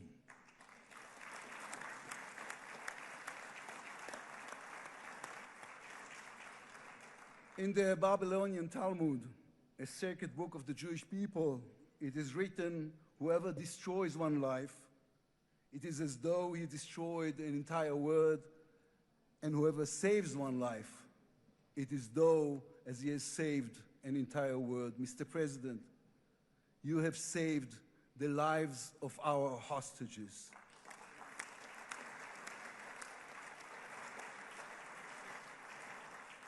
But you saved so much more. You have saved the souls of the bereaved whose loved ones now will be brought home for burial.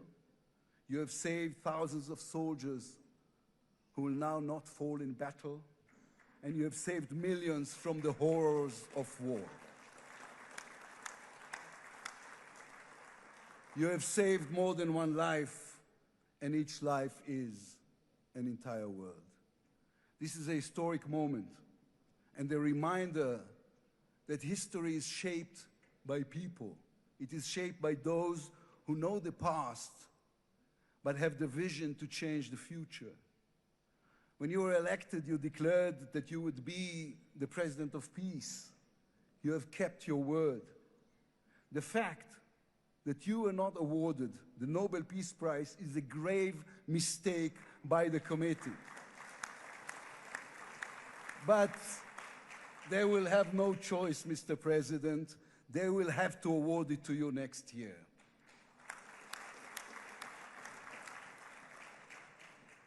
Peace will not come by waiting. It will come by building, by reaching out, and by daring once again to believe. You, Mr. President, have done the unimaginable. We will be eternally grateful. But we also need to take responsibility. The destiny of Israel will always be written by the people of Israel. We must now prove ourselves worthy of what has been achieved. From its founding, Israel has said to the world that our strength, our power, rest upon our values. Israel is the strongest country in the Middle East because we are the only democracy in the Middle East. Because we believe in the principles laid in our Declaration of Independence, which says Israel will ensure complete equality of social and political rights to all its inhabitants, irrespective of religion, race, or sex. It will guarantee freedom of religion, conscience, language, education, and culture. It will safeguard the holy places for all religions.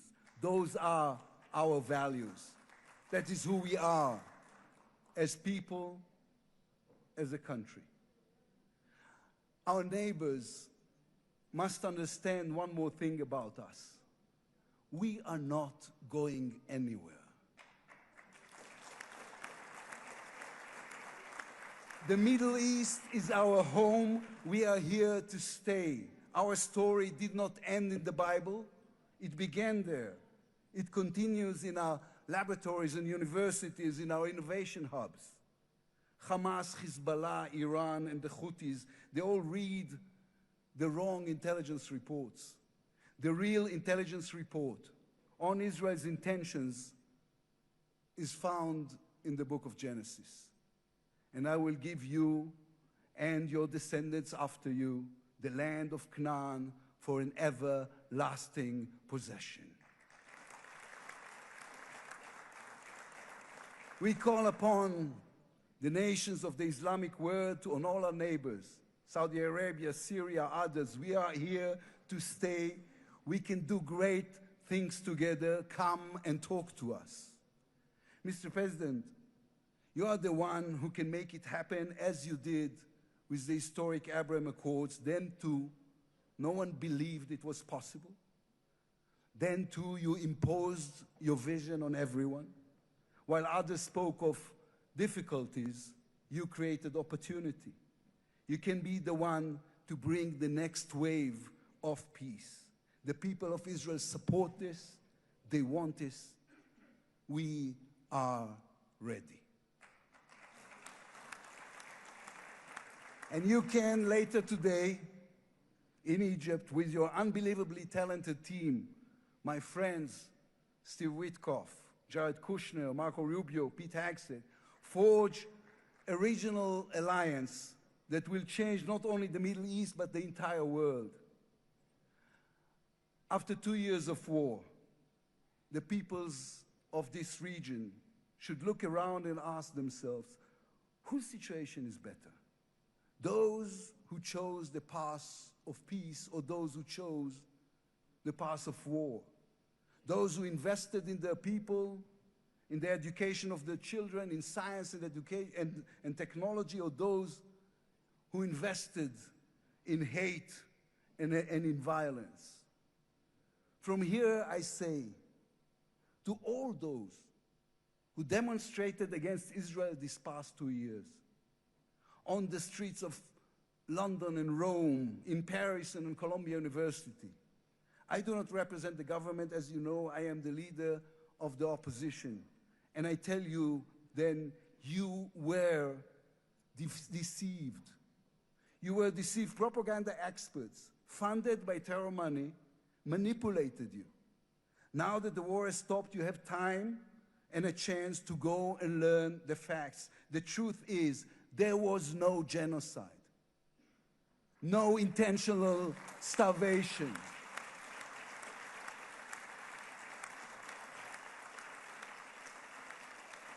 The truth is There was an army and a country fighting in the most complicated conditions imaginable against terrorists who send their own children to die for a follow-up, who use their own children as human shields.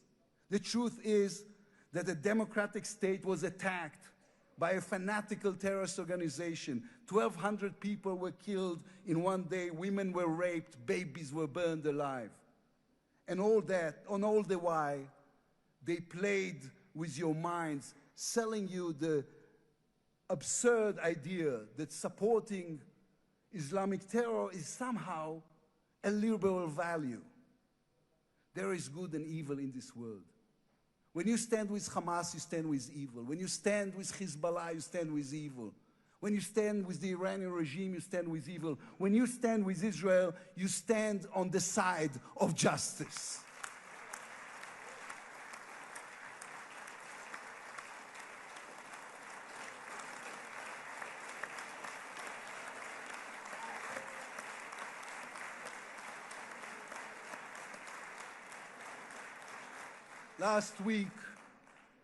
Last week I attended the 7th October Memorial Ceremony.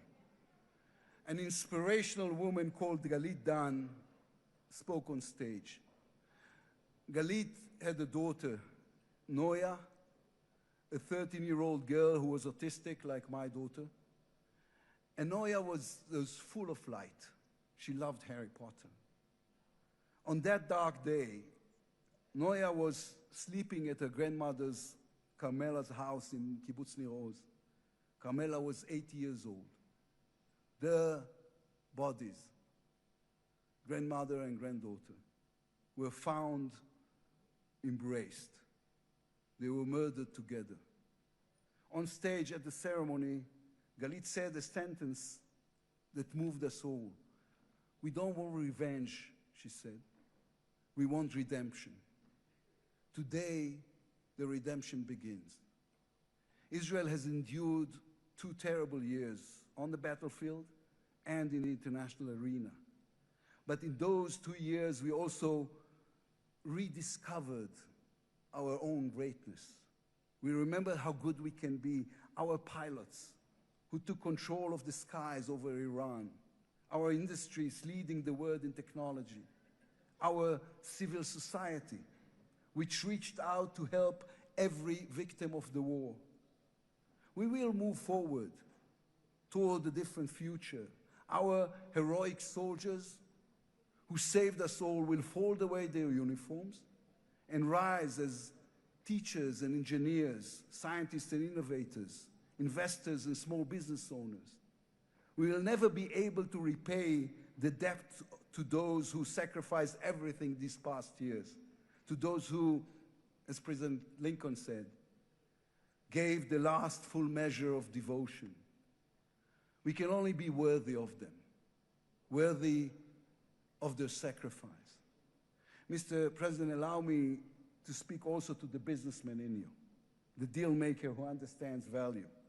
If there were one stock in the world I would invest in today, it is the State of Israel. If there were one nation that deserves unrestricted access to GPU chips, to AI and SMR technologies, to American markets, it is the State of Israel. Israel's future is intertwined with our eternal alliance, our strategic and moral covenant with our greatest friends, the United States of America. This war is over. We will always need to stay vigilant, to guard against those who seek our destruction. But the State of Israel is about to reinvent itself. The challenges ahead demand not only strength, but a new vision. It's time to take a new path, to be a nation that is advanced and thriving and peace-seeking. We have waited for this moment, for the end of the war, for the return of the hostages, for the chance to rechannel our grief and loss into the energy needed to rebuild our nation. Thanks to you, Mr. President. Thanks to our soldiers, our lions.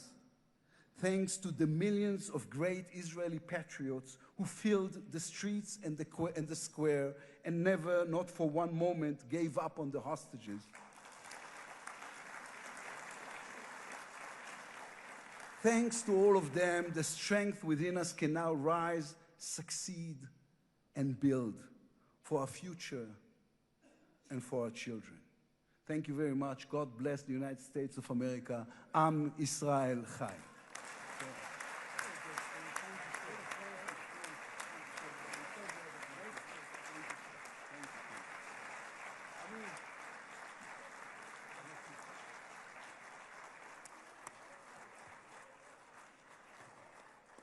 אני מודה לראש האופוזיציה. I would like to thank the head of the opposition, members of the Knesset, President of the United States of America, His Excellency Donald J. Trump, to address the Knesset.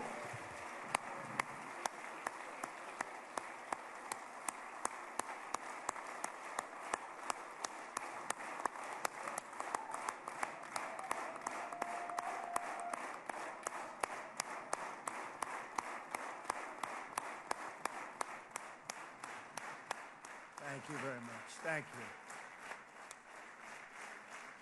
Thank you very much, everybody. It's a great honor. Nice place. Very nice place. Mr. President, Mr. Prime Minister, Mr. Speaker, esteemed members of the Knesset and cherished citizens of Israel, we gather on a day of profound joy, of soaring hope, of renewed faith, and above all, a day to give our deepest thanks to the Almighty God of Abraham, Isaac, and Jacob.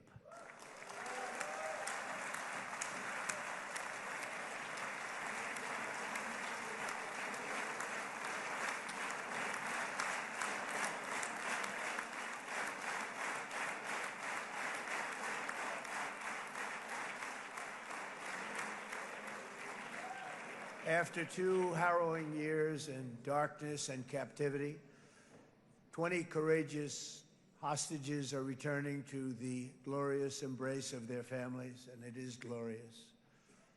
28 more precious loved ones are coming home at last to rest in this sacred soil for all of time.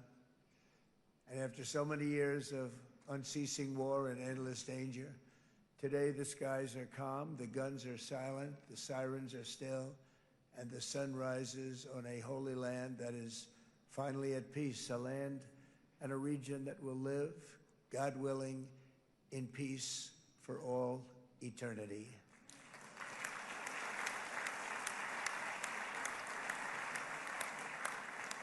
This is not only the end of a war, this is the end of an age of terror and death, and the beginning of the age of faith and hope and of God. It's the start of a grand concord and lasting harmony for Israel and all the nations of what will soon be a truly magnificent region. I believe that so strongly. This is the historic dawn of a new Middle East. I want to express my gratitude to a man of exceptional courage and patriotism, whose partnership did so much to make this momentous day possible. You know who I'm talking about. There's only one, Prime Minister Benjamin Netanyahu. Bibi, please stand up.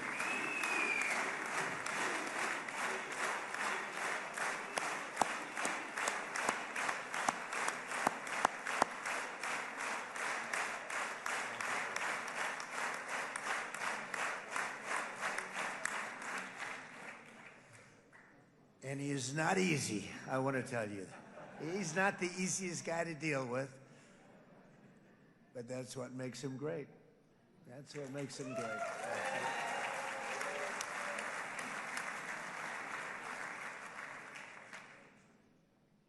Thank you very much, baby.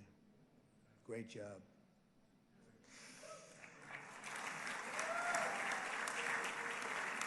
And let me also convey my tremendous appreciation for all of the nations of the Arab and Muslim world that came together to press Hamas to set the hostages free and to send them home. We had a lot of help. We had a lot of help from a lot of people that you wouldn't suspect, and I want to thank them very much for that.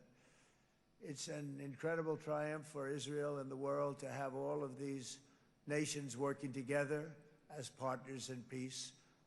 And it's pretty unusual for you to see that, but it happened in this case. This was a very unusual point in time, a brilliant point in time. Generations from now, this will be remembered as the moment that everything began to change, and change very much for the better. Like the USA right now, it will be the golden age of Israel and the golden age of the Middle East. It's going to work together. I'd like to thank several great American patriots for their invaluable help in getting something done that almost everyone thought was absolutely impossible. We were wasting our time. So many people said, "You're just wasting your time." But we weren't, because we had talented people working with us, and we had people that loved your country, and frankly, people that loved the region. They loved the Middle East. I want to thank my friend Steve Witkoff.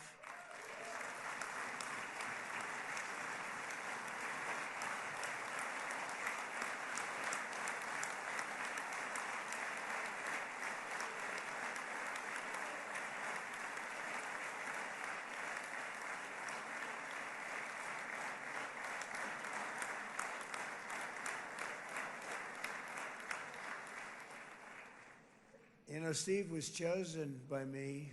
He never did this before, but I knew him as a few things. He was a great businessman, but I know a lot of great businessmen, to be honest with you. He had tremendous negotiating skills, but I know a lot of people that negotiate pretty well, although it is an art. But there are people that can negotiate pretty well. But most importantly with Steve, he's just a great guy. Everybody loved him. Everybody. I mean, I know some negotiators that are so good, but you wouldn't have had peace in the Middle East. It would be in World War III right now with some of these guys.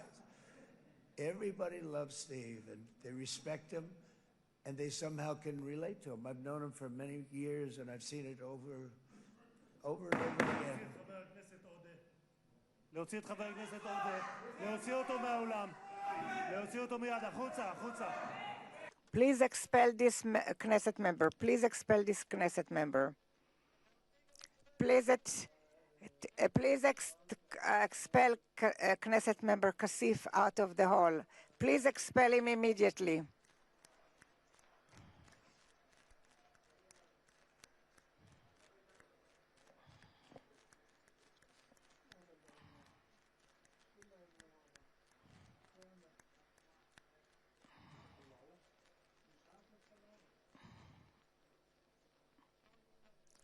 And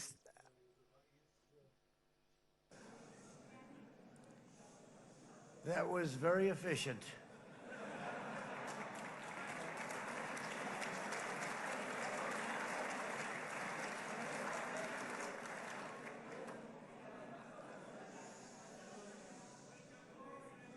So back to Steve. He's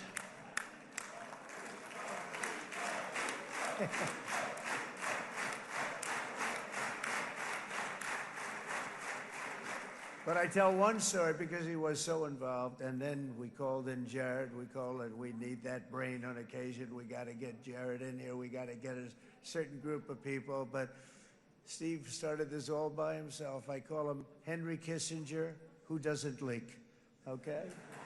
Henry is a big leaker. He leaked. Steve doesn't leak. Steve just wants to get the job done. He wants to do what's right. But I'll give you just a quick story because, as you know, he's working on the war with Russia and Ukraine, a war that would have never happened if I were president. A shame. 7,000 young soldiers a week are being killed. More than that this last week. It's a shame. Should have never happened. But it did happen, and we won the race, and I took over this horrible war that's been raging, and I thought it would be easily settled. I thought it was a hell of a lot easier than doing what we just did very successfully with Israel and a lot of other people. But this came first, and we'll get that one. But I set up a meeting for him to meet with President Putin, thinking it would be a 15 or a 20-minute meeting. Steve had no idea about Russia, had no idea about Putin too much, didn't know too much about politics, wasn't that interested. He was really good at real estate, but he had that quality that I was looking for, and I didn't see it around in too many ways. And I set up the meeting with Putin, and I called. I said, is Steve finished yet? That was about a half an hour into the meeting. No, sir, he's not. He's still inside. This is in Moscow. I said, well, how's he doing? I don't know, sir. He's still inside. I called up an hour later. Let me speak to Steve. Sir, he's still with Putin. He's with President Putin. I said, wow, it's a long meeting, 1 hour. I called up an hour later. He was still with Putin. 3 hours later, he was still with Putin. 4 hours later, he started to get the word that he was going to be coming out soon. And in 5 hours, he came out. I said, what the hell were you talking about for 5 hours? And he says, just a lot of interesting things. We're talking about a lot of interesting things, including what he went in there for, but you can't talk about it for 5. You can talk about it for a certain period of time, and you know what you're getting. But that's a talent. That's a talent, where you can do that. Most people I'd send in, number one, they wouldn't be accepted. Number two, if they were, the meeting would last 5 minutes, and that's what happens with Steve. Everybody loves him. They love him on this side. They love him on the other side. And he really is. He's a great negotiator because he's a great guy. So thank you very much, Steve, very much.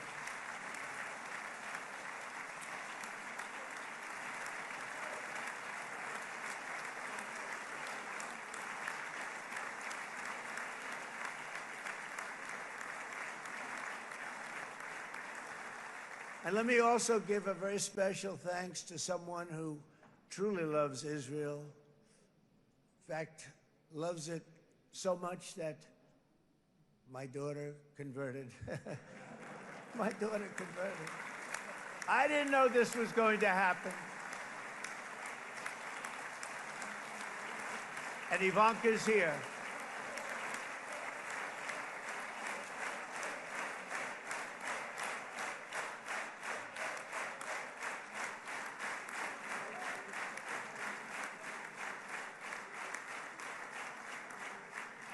And Bibi, you do know this was not in the cards for me. You understand that.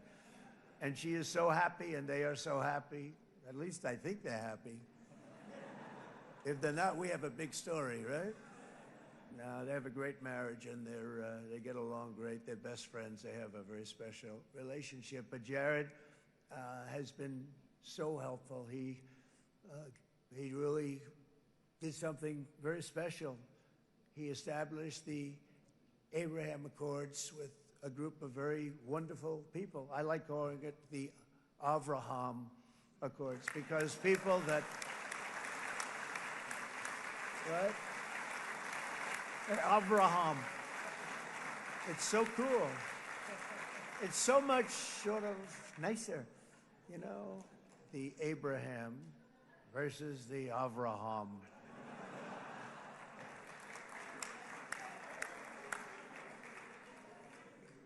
I just don't want to sound too sanctimonious when I do it, so, you know, I sort of split it up.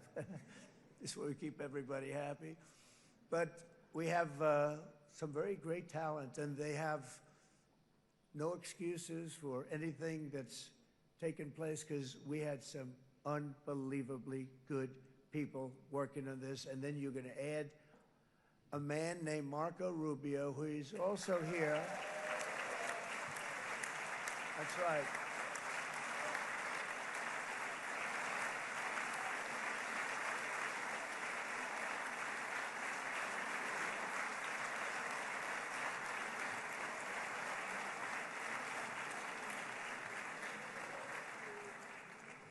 And I have a prediction that Marco will go down, I mean this, as the greatest Secretary of State in the history of the United States. I believe that.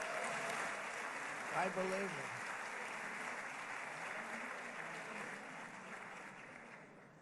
it. And he and I, you know, we really fought it out. You remember, he was tough. He was nasty. Who the hell thought this was going to happen, Marco, right? And now I'm saying he's going to go down as the greatest. He will. He was always smart and sharp, and people respect him. And then we have somebody who's young, but an unbelievable leader. I saw it a long time ago, and he's turned out to be even better than we thought. Right, Susie? I think even better. And that's Pete Hegseth, who is our Secretary of War, formerly Secretary of Defense.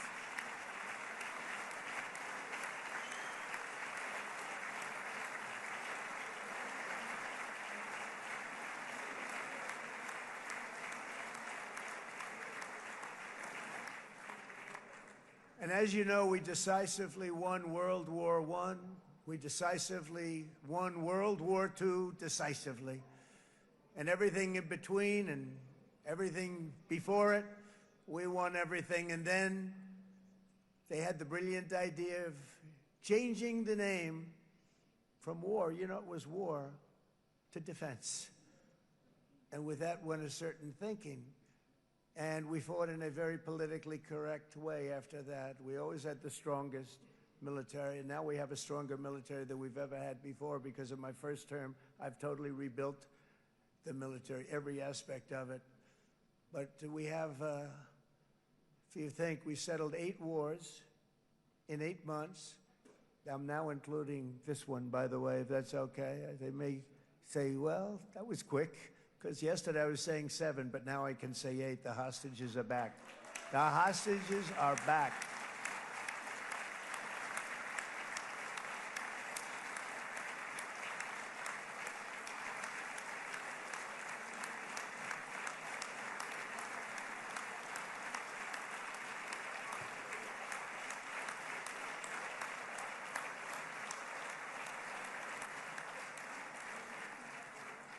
It is a good feeling. Isn't that nice to say? You know, I just said the hostage. First time I said the hostages are back. It feels so good to say it.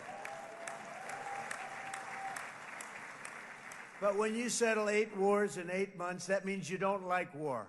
Everyone thought I was going to be brutal. In fact, I remember Hillary Clinton during a debate, she said, look at him, he's going to go into war with everybody.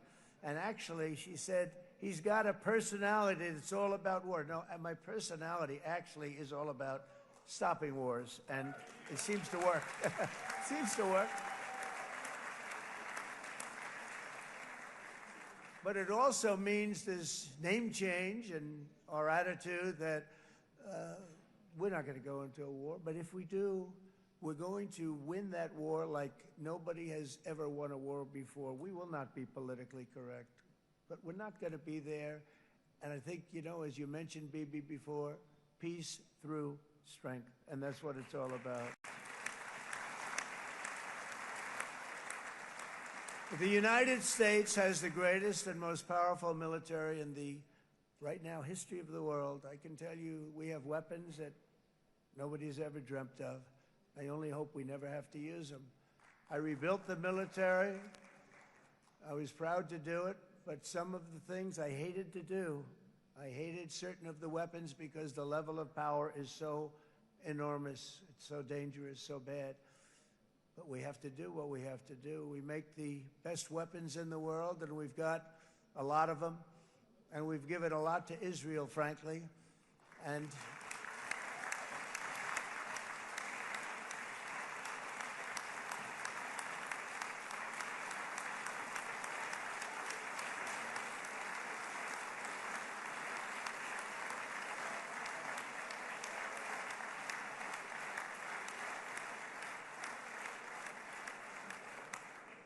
I mean, Bibi would call me so many times, can you get me this weapon, that weapon, that weapon? Some of them I never heard of, Bibi, and I made them. But we'd get them here, wouldn't we?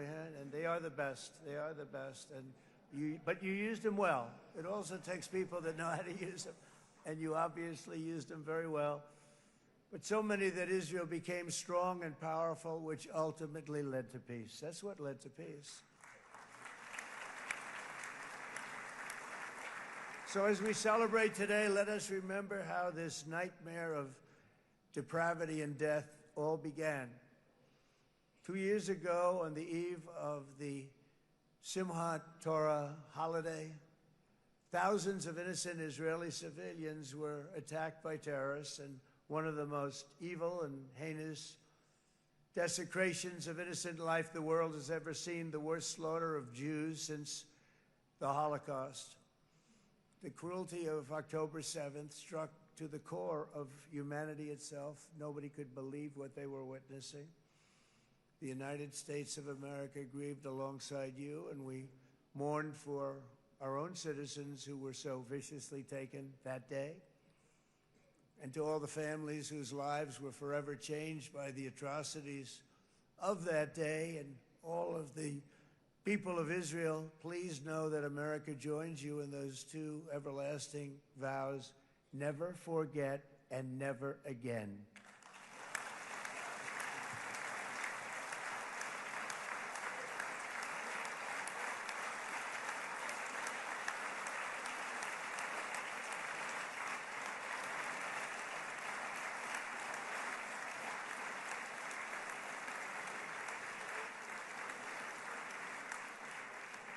From October 7th until this week, Israel has been a nation at war, enduring burdens that only a proud and faithful people could withstand. It was a very tough period of time. For so many families across this land, it has been years since you've known a single day of true peace. But now at last, not only for Israelis, but also for Palestinians and for many others, the long and painful nightmare is finally over. And as the dust settles, the smoke fades, the debris is removed, and the ashes cleaned from the air, the day that breaks on a region transformed and a beautiful and much brighter future appears suddenly within your reach. This is now a very exciting time for Israel and for the entire Middle East, because all across the Middle East, the forces of chaos, terror, and ruin that have plagued the region for decades now stand weakened, isolated, and totally defeated. A new coalition of proud and responsible nations is emerging, and because of us, the enemies of all civilization are in retreat. Thanks to the bravery and incredible skill of the Israeli Defense Forces and Operation Rising Lion,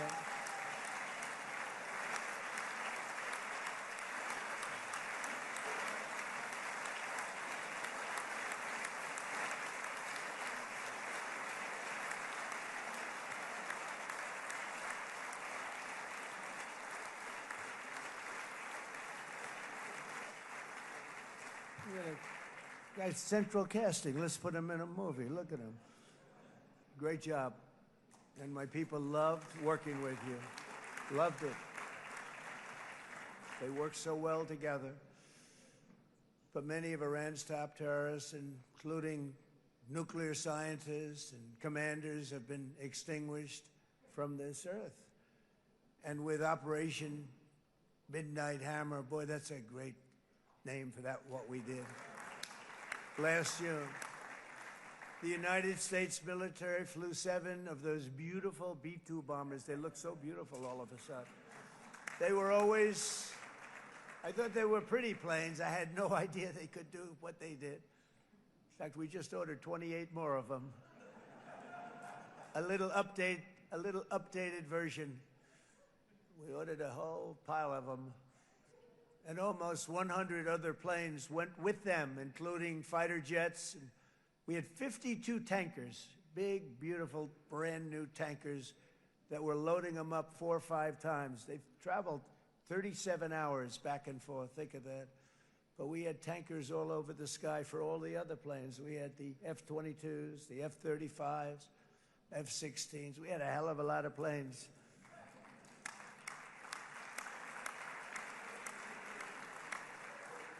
So we had 52 gas stations in the sky. That's what they call them. I'll tell you, I wouldn't want to be flying one of them. We have our great General Raisin Kane right here. General, stand up. This guy, what a general. Thank you.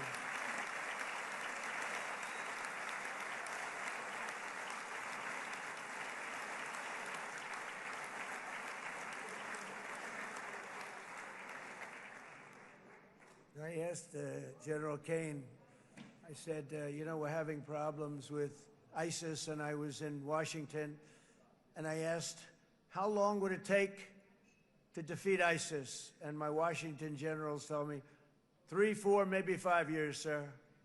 I said, I don't get it. We've got the best equipment in the world. Why? So I flew to Iraq, and I met with a man named Kane. He said, what's your first name? He said, they call me Raisin, sir. I said, wait a minute, your name is Raisin Kane? I've been looking for you for a long time. You gotta be kidding. So they told me 3, 4, 5 years to defeat ISIS. And I sit down with him and I say, why is it? I flew there in the dark of night. I landed, I'll never forget it. It's quite a trip. I'm glad I made it because I met him. I said, could I ask you, General? I come down. He said with another general and a sergeant. Everybody was like central casting. They could go into a movie right now. Between him and you guys over here, we could get rich making movies, okay? And they got along so great. That's the beautiful thing, that your military and our military, Bibi, got along so great. But I was told by the television generals in Washington, we have the best equipment in the world. Why is it taking so long? And they said, 4 years. I said, so let me ask you, Raisin, how long would it take you to defeat ISIS? Sir, we can do it in 3 weeks, but you'll probably have some time left over. I said, you gotta be kidding. What the hell are you talking about? They said 4 years. I said, well, sir, look, it's not my place to say, but you're asking me the question. What you have to do is you hit him from the west, you hit him from the north, you hit him from the south, you hit him above, you hit him below. I said, so why didn't they do it? And he didn't want to speak badly of his superiors, which is hard to believe they were his superiors. Should have been the other way around a long time ago, because he's the one that did Operation Hammer. It was flawless. It was flawless. It was absolutely flawless. And I said, so you really think you can do it in 4 weeks? Yes, sir, 100%. You have to do it differently than they were doing it. They were using one base, and it was hundreds of miles away. And he says, we have all these portable bases all over the Middle East. And they didn't want to use them because they didn't want to offend the country where the portable, they wouldn't have even known what the hell the planes were going up, right? They wouldn't have known, but he said, no, they didn't want to defend anybody, offend anybody, but we can do it in 4 weeks. I said, you sure about that? I'm going to call you back. I'll call you back on Monday. I'm going back to Washington. But you think 4 weeks? Yes, sir, I think we can do it in 4 weeks. We'll have time left over. So I call him on Monday. I said, you think you can do it? 4 weeks. I said, go ahead and do it. He did it. I'll tell you, he did it in 4 weeks, less than 4 weeks. So, General, stand up, please. Again, this is a real general. This is not a television general. He doesn't want to go on television.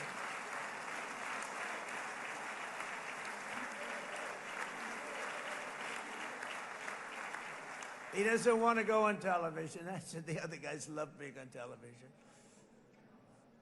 So we dropped 14 bombs on Iran's key nuclear facilities, totally, as I said originally, obliterating them. And that's been confirmed, and everybody understands it. Together we stopped the #1 state sponsor of terror from obtaining the world's most dangerous weapons. And if you think about it, if we didn't do that, and assuming we made the same deal that we have today, there'd be a dark cloud over this deal. And #1, it wouldn't happen because the other Arab and Muslim nations really wouldn't feel comfortable making the deal that we have now, right? If Iran had that nuclear weapon that they were about 2 months away from having. They would have had it in 2 months or maybe less than that. They were right at, this was our last shot. They looked at it for 22 years. This was our last shot. The pilots told me that. They said, 22 years, sir, they looked at it. Our predecessors looked, they studied it. 3 times a year would do drills on that exact attack. And boy, did they get it right. But let's assume they didn't, and let's assume there was large-scale nuclear weapons in the hands of Iran. We couldn't be here today. Even if we signed the deal, which we couldn't do because a lot of people would not want to have anything to do with it, we took a big cloud off of the Middle East and off of Israel.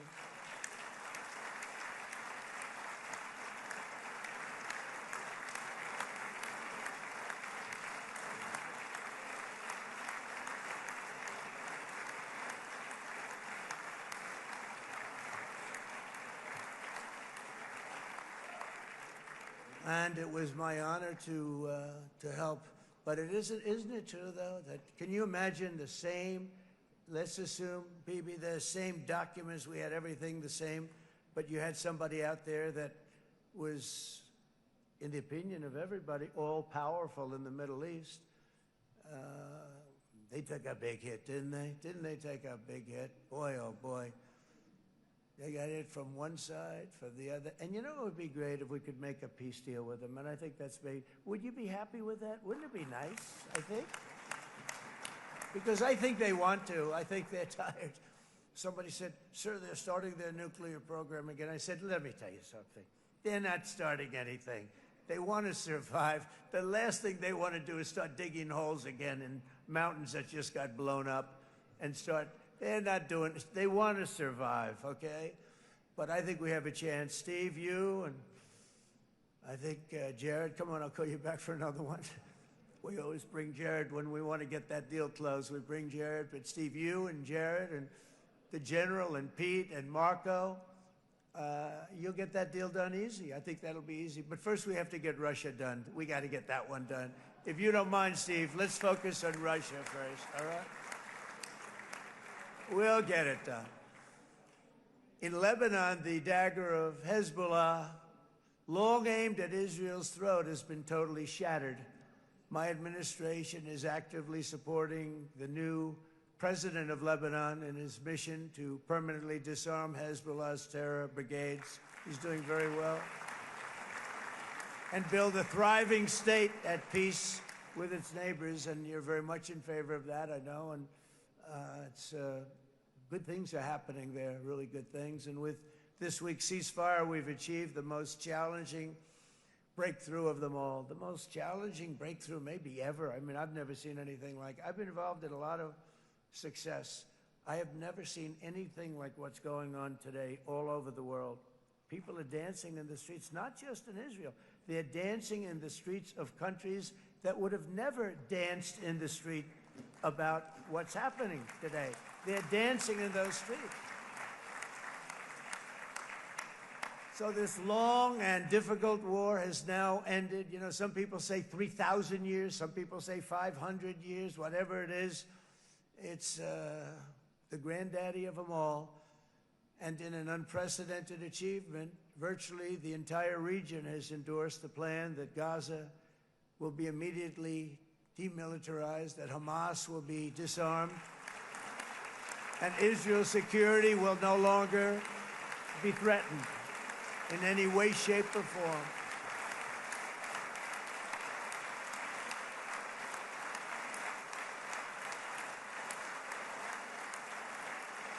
So Israel, with our help, has won all that they can by force of arms. You've won. I mean, you've won. Now it's time to translate these victories against terrorists on the battlefield into the ultimate prize of peace and prosperity for the entire Middle East. It's about time you were able to enjoy the fruits of your labor. Mr. Opposition Leader. I said he's a very nice opposition leader. I think, no, he's a nice man. Bibi, he's a nice man. Good. He knows what he's doing, right? No, a very nice guy. Well, see, now you can be a little bit nicer, Bibi, because you're not at war anymore, Bibi.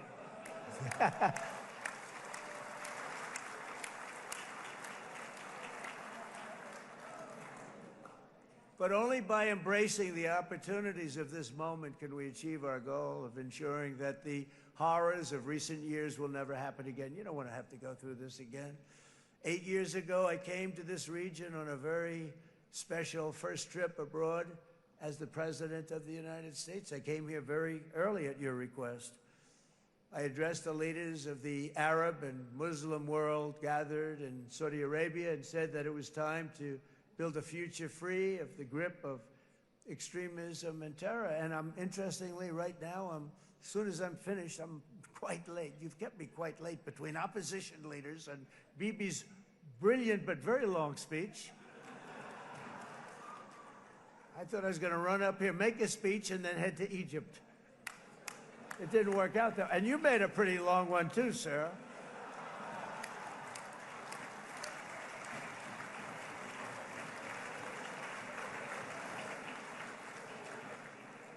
But I liked what you all said. It could be worse. Supposing on top of it, I didn't like what you said. That would be no good, Ron, would it?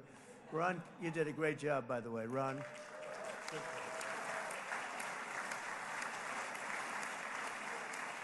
Yeah.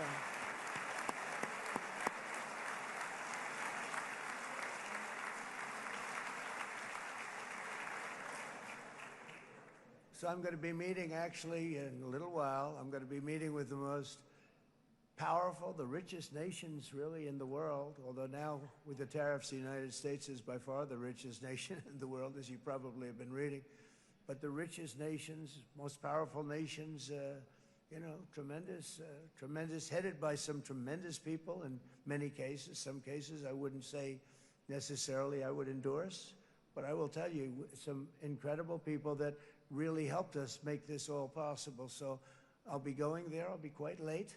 They might not be there by the time I get there, but we're going to give it a shot.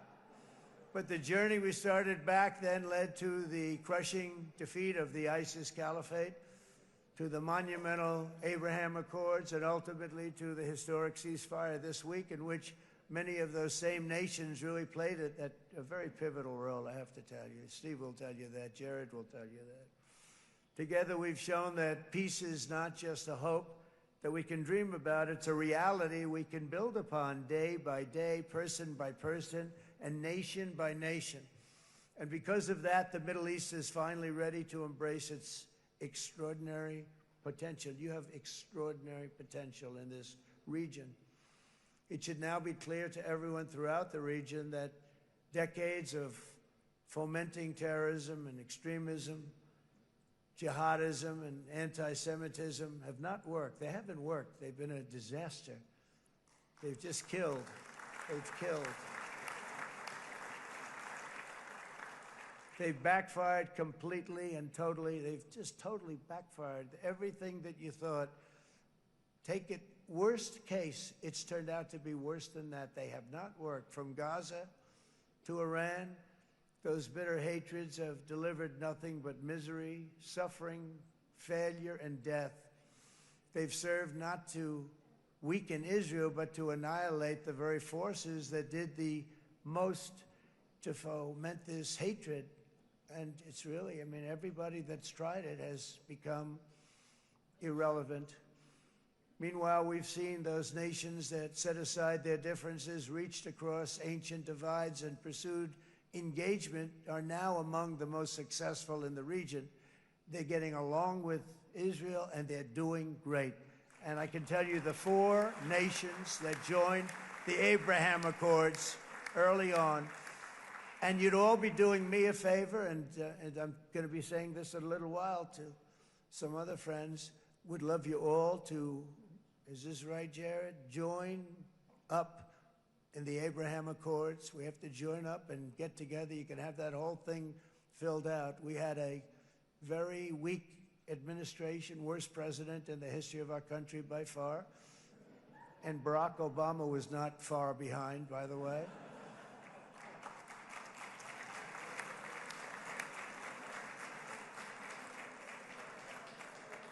And they did nothing with this incredible document, the Abraham Accords, but now you can fill them up. Now you have peace, you have people that really like Israel. I'll tell you what, and they like Israel a lot more today than they did even 5 weeks ago. You've made a lot of, you've come back. You've come back strong because it was getting to be a little nasty out there in the world, and ultimately the world wins. You can't beat the world. Or I would say to Bibi, it's now time, and he understood it better than anybody, because ultimately, you know, the world's a very big place. And I've said a lot. I said, this piece of land is very small. It's unbelievable what you've done with that tiny, you look at a map even of just, not the world, the Middle East, and you have this little dot. And think of what you've done. It's incredible. It's incredible.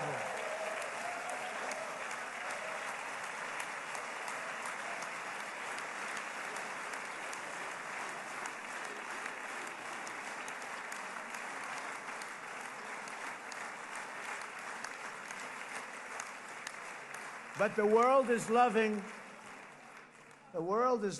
Israel again. And I said to Bibi, you know, the world is big and it's strong. And Ron, ultimately, the world wins. And we don't have to worry about that now. But there was getting to be a period of time over the last few months, you know, the world wanted peace and Israel wanted peace. Everybody did. Everybody did. And what a victory it's been, right? What a victory it's been. If you would have gone on for 3, 4 more years, keep fighting, it was getting bad. It was getting heated. The timing of this is brilliant. And I said, Bibi, you're going to be remembered for this far more than if you kept this thing going, kill. It would be it would not be the same. And I just want to congratulate you for having the courage to say, that's it, we've won. And now let's enjoy our lives and let's rebuild Israel and make it stronger and bigger and better than it's ever been before. You're going to do that. Took a lot of guts.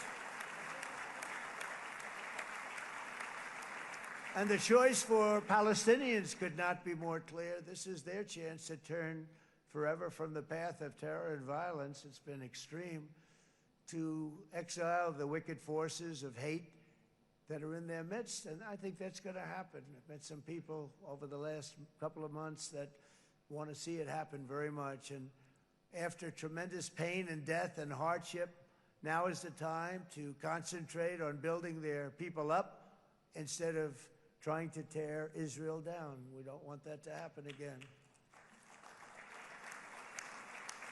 And the total focus of Gazans must be on restoring the fundamentals of stability, safety, dignity, and economic development so they can finally have the better life that their children really do deserve after all these decades of horror. I intend to be a partner in this effort in the sense that we're going to help and we're going to do something that became unbelievably popular. Everybody wants to be on it. It's called the Board of Peace, okay? How about that? Is that a beautiful name? Like a board of peace.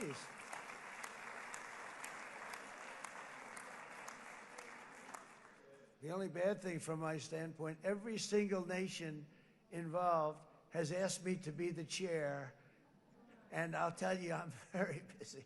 I didn't count on that, but you know what? If we do it, we'll do it right, and we have unbelievable power and wealth, because you're going to need wealth. You're going to need wealth to rebuild things, and they have wealth like few people have wealth. I want to thank the Arab and Muslim nations for their commitment that they've made to support a safe rebuilding of Gaza and beyond. I have many Arab countries, very wealthy countries, that came up and said, we'll put up tremendous amounts of money to get rebuild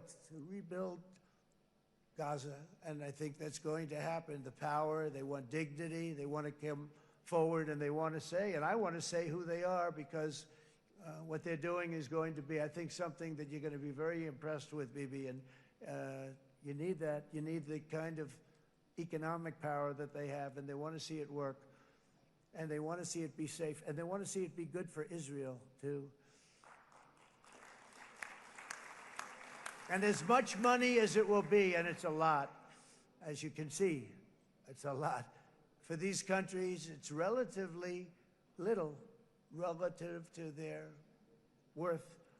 It's really a lot of money, like money, like most people could never even conceive, but for these countries, it's not that much, especially because it ensures success and stability in the Middle East, which is what they want to see. So many of them will be with us in Egypt in a little while, I think. I'm not sure. They may be gone.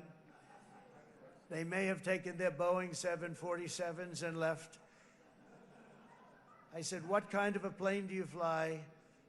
747. I said, that's a large plane. No, they may have.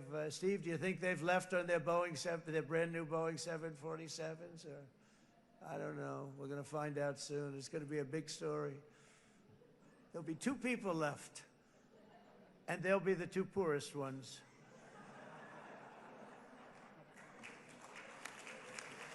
But it will be the wealthiest and most powerful group of nations. So the group that we have assembled, that's waiting for us, is the wealthiest and most powerful group ever assembled at one time. There has never been a group like this. And they're only looking for good. They want good. They're going to do good.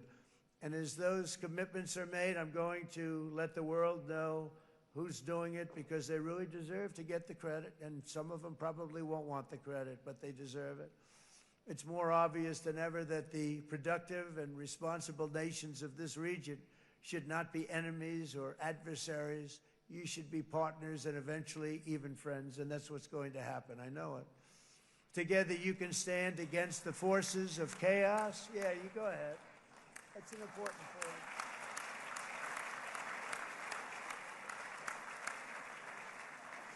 Because you can stand against the forces of chaos that threaten all of your interests, and it's always a big threat, and unleash incredible prosperity and opportunity for all the people of these lands, and that's what's going to happen. You're going to unleash numbers and success, the likes of which Israel has never been able to think of, because you're so firm, and you should be, and you've done the right thing in defending yourself. You're not going to have to worry so much about it. You've won, and now you can build, and you can do things that you never even thought possible. When you put that genius into doing something else, it's going to be something it's going to be a miracle. The miracle in the desert, it's going to be amazing. And it already is in a true sense. But it'll be wonderful when you can spend time thinking about other than war and defense and offense also. To that end, it's my firm hope and dream, frankly, that together the Abraham Accords will turn out to be everything that we thought they would. Those 4 countries were very, very brave in doing it. They did it at a very early point, and every single one of them benefits unbelievably financially. And if you noticed, even in this bad period that we just went through, they all remained a member of the Abraham Accords. They've done unbelievably well. And you know who you are, and I want to thank you. And they've stayed because of loyalty, but they've also stayed because it was really good business. They've made a lot of money being members, and you're going to all, I hope that every one of the countries that we're seeking, Jared, I hope they join quickly. No games, no nothing. Just join, get it. It's going to be a great peacemaker. It's really going to bring it together beyond anybody's wildest dream. So instead of building fortresses to keep enemies at bay, the nations of this region should be building infrastructure to weave your commerce closer together, because you've got to compete with the big world out there in commerce now. It's a different kind of competition. Instead of making weapons and missiles, the wealth of this region should flow to schools and medicine, industry, and frankly, the new hot thing, artificial intelligence. It's a lot of intelligence you're going to have to be thrown off to pay back these sums of money that they're doing. But that's really the hot one. And I might say that the United States, a year ago, was a dead country. I say it to people. I heard it first from the King of Saudi Arabia. I then heard it from UAE. I heard it from Qatar. I heard it from many other countries. A year ago, the United States of America was a dead country. Now it's the hottest country anywhere in the world. It is the hottest. There's no question about it.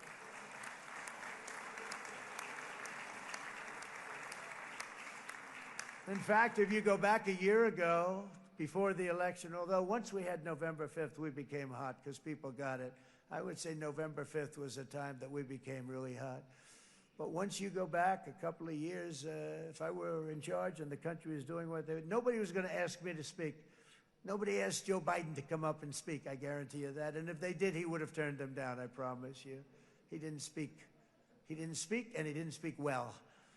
But all of the countries in the Middle East, it could have, what we're doing now, it could have happened a long time ago, but it was strangled and set back almost irretrievably by the administrations of Barack Obama and then Joe Biden. There was a hatred toward Israel.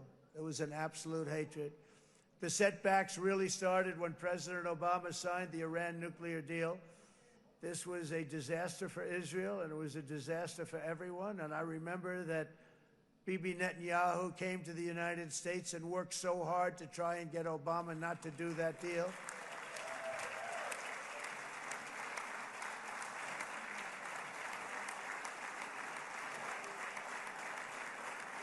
He worked so hard. But it was like talking to a wall. I remember him telling me it was like talking to a wall. They wanted to go with Iran. They chose Iran, frankly, over a lot of other good nations, but specifically Israel. And that was the beginning of a very bad period of time. You had Obama go out, and the Iran nuclear deal turned out to be a disaster. And by the way, I terminated the Iran nuclear deal, and I was very proud to do it.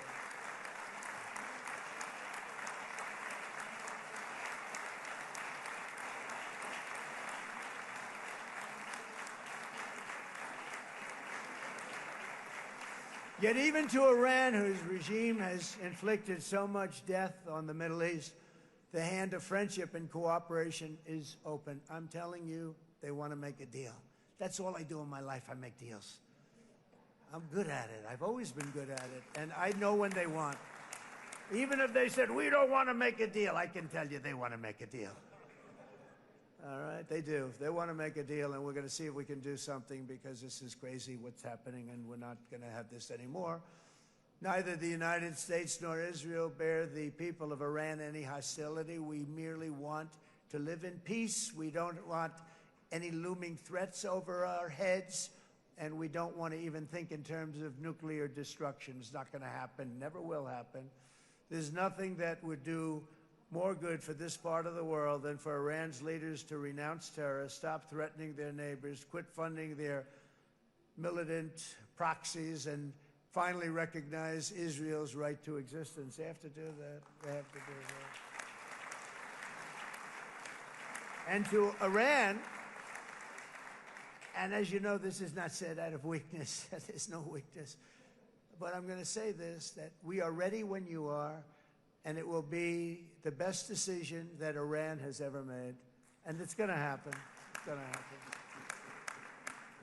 And they're good people. I know a lot of Iranians in the United States. They're good people, smart, hardworking people. They don't want to see what's happened to their country.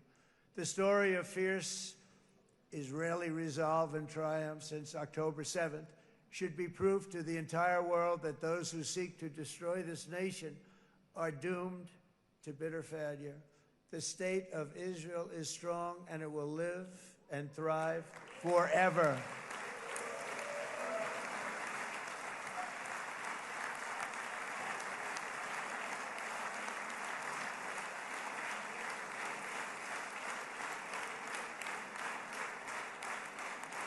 And that is why Israel will always remain a vital ally of the United States of America. Israelis share our values, field one of the world's most powerful militaries. You really do. You have an amazing, what a job you've done. And have one of the most innovative economies on earth. Those are just a few of the reasons why I'm proud to be the best friend that Israel has ever had. And they all say it in the White House. They all say it. I guess it's true because everybody says it, baby. You said it today. Thank you. But as president, I terminated the disastrous Iran nuclear deal, and ultimately I terminated Iran's nuclear program with things called B-2 bombers. It was swift, and it was accurate, and it was a military beauty. I authorized the spending of billions of dollars, which went to Israel's defense, as you know. And after years of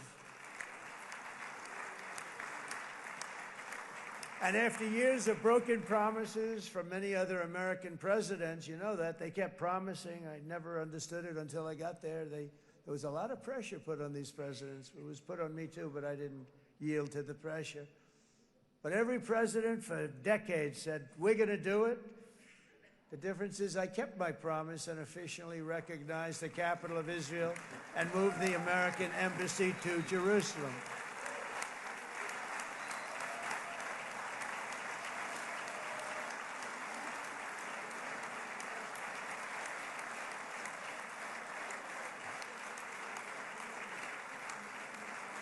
Isn't that right, Miriam? Look at Miriam. She's back there. Stand up, Miriam. Stand up.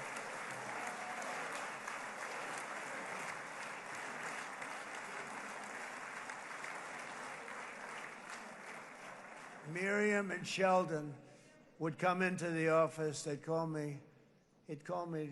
I think they had more trips to the White House than anybody else I could think of. Look at her sitting there so innocently. She's got $60 billion in the bank. $60 billion.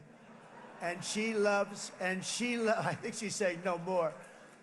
And she loves Israel, but she loves it, and they would come in, and her husband was a very aggressive man, but I loved him. He was a very aggressive, very supportive of me. And he'd call up, can I come over and see you? I say, Sheldon, I'm the president of the United States. It doesn't work that way. He'd come in, but they were very responsible for so much, including getting me thinking about Golan Heights, which is probably one of the greatest things to ever happen to Israel.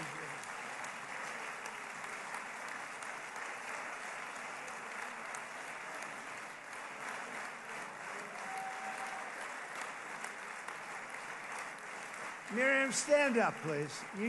She really is. I mean, she loves this country.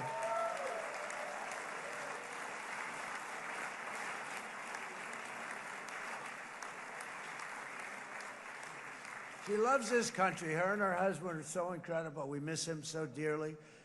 But I actually asked her, I'm going to get her in trouble with this, but I actually asked her once, I said, so Miriam, I know you love Israel.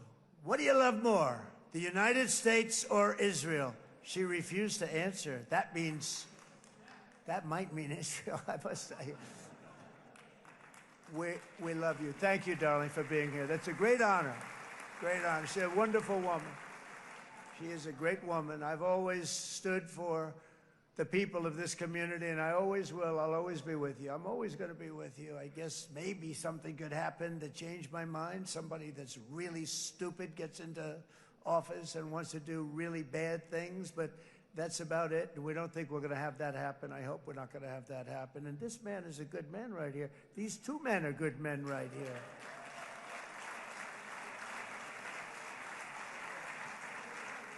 Hey, I have an idea. Mr. President, why don't you give him a pardon? Give him a pardon. Come on.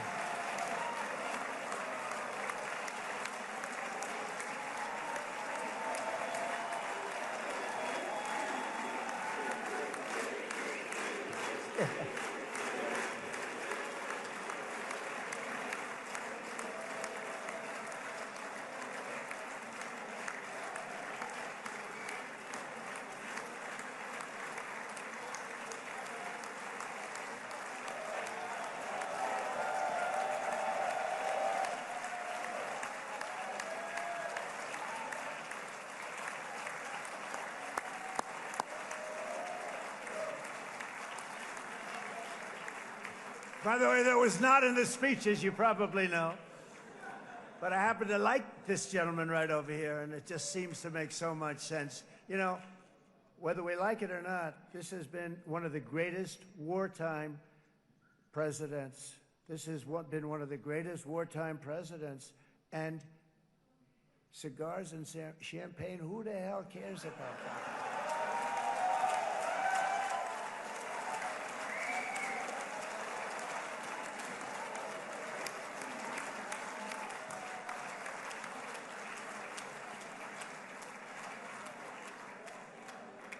All right, enough controversy for the day, right? Actually, I don't think it's very controversial. So, you know, I mean, I see so popular. You are a very popular man. You know why? Because you know how to win.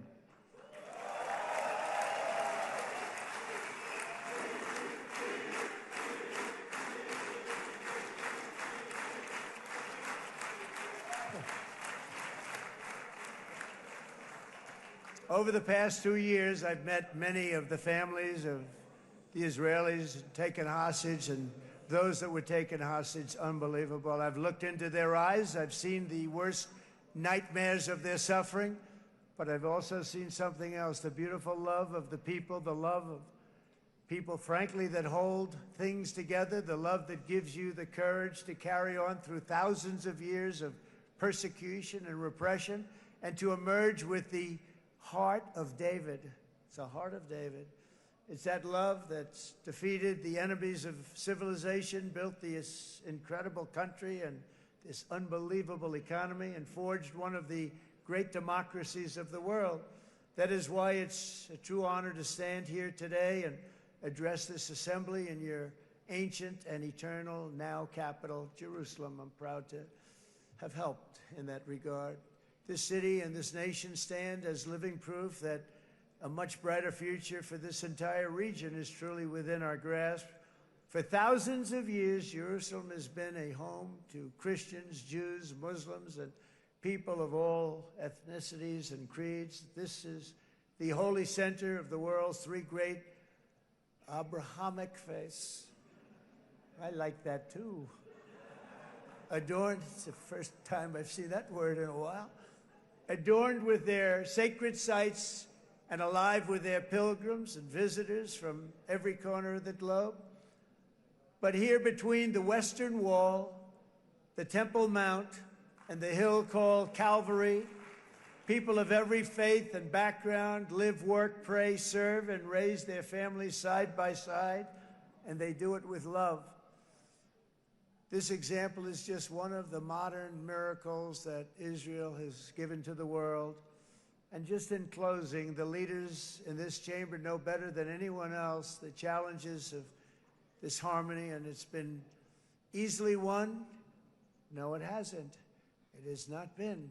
It's been so tough, but it has been, some say, a miracle. What you've done is a miracle. Look at your size. Look at your chances when it all started. And you know, if you think about it, you are safer today, stronger today, and more respected today than at any time in the history of Israel. Think of it. People used to say it wouldn't exist. They don't say that anymore, do they? Yet if safety, security, and coexistence can thrive here in the winding alleys and ancient paths of Jerusalem, then surely peace and respect can flourish among the nations of the broader Middle East. The God who once dwelled among his people in this city still calls us, in the words of Scripture, the turn from evil and do good, to seek peace and pursue it.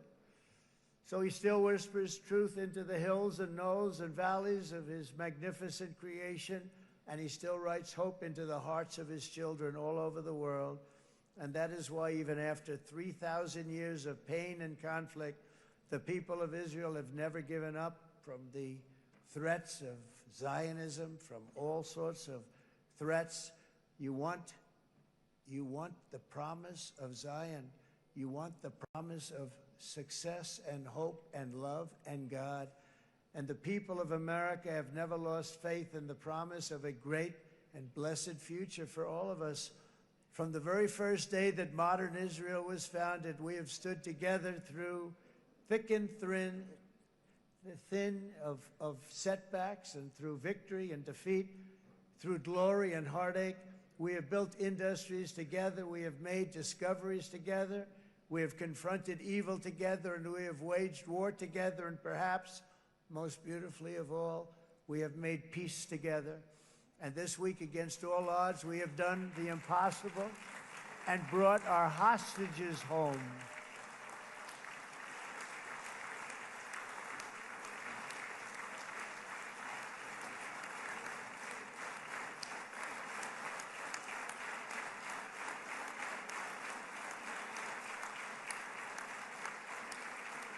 So now we're going to forge a future that is worthy of our heritage. We're going to build a legacy that all the people of this region can be proud of.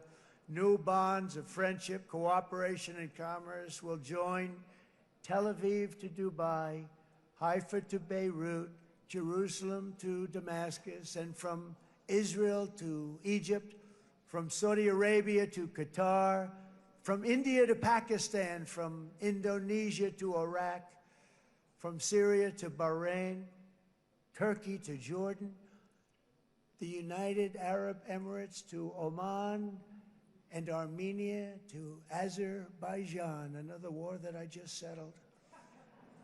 We are going to have hope, harmony, opportunity, and happiness here in the spiritual and geographic center of the entire world. That's what you are. Israel, America, and all of the nations of the Middle East will soon be safer, stronger, greater, and more prosperous than ever before.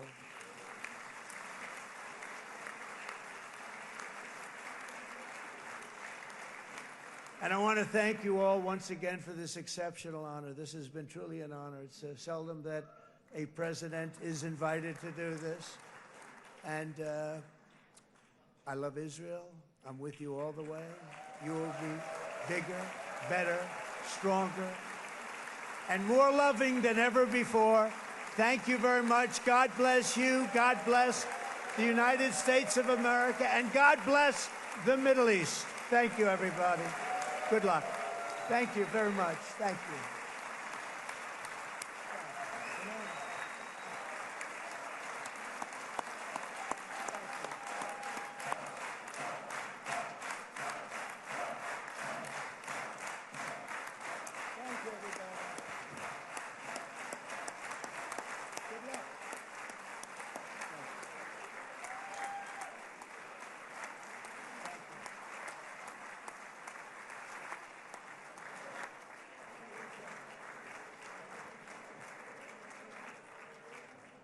אני מודה לנשיא ארצות הברית של אמריקה. I'm thanking the President of the United States. The session is over.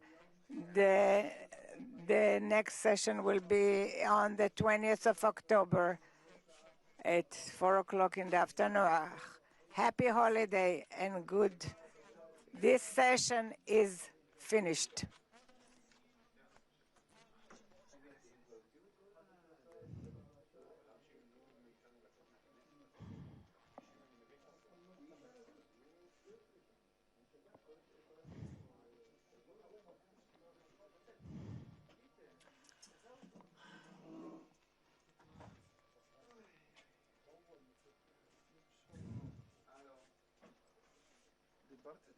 כן, שלושה מאות, תיקחו מונית. כי זה amazing show. מה זאת? תיקח מונית והם יחזירו לנו כסף.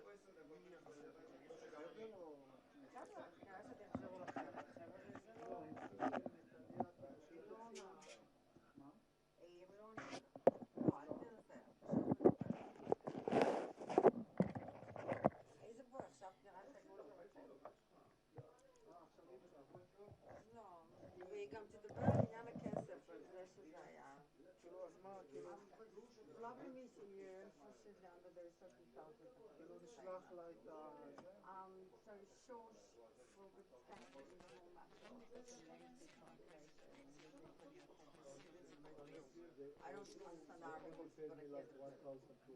there will be a thing, I'm sure.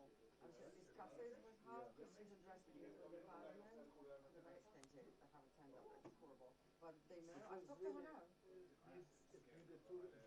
For sure. Like, well, not like that. But I think we'll be translated better. And if you're available for like more English people or English Arabic, I would allow myself to give you a call during anything, unless Heather said to have another day where we're taking a taxi. You also can take a taxi and charge it to Heather. Because it's too late, there's no buses. You know the only reward this meeting, both of you? Thank you so much. It was a pleasure. Yeah, it was really lovely. Can we leave now? No, I mean because of the security. So, Miss Dina, it was lovely meeting you. Nice. You did an amazing job. I'm sorry I couldn't help you. Yeah, but it was. I would love to interject, really. Love to.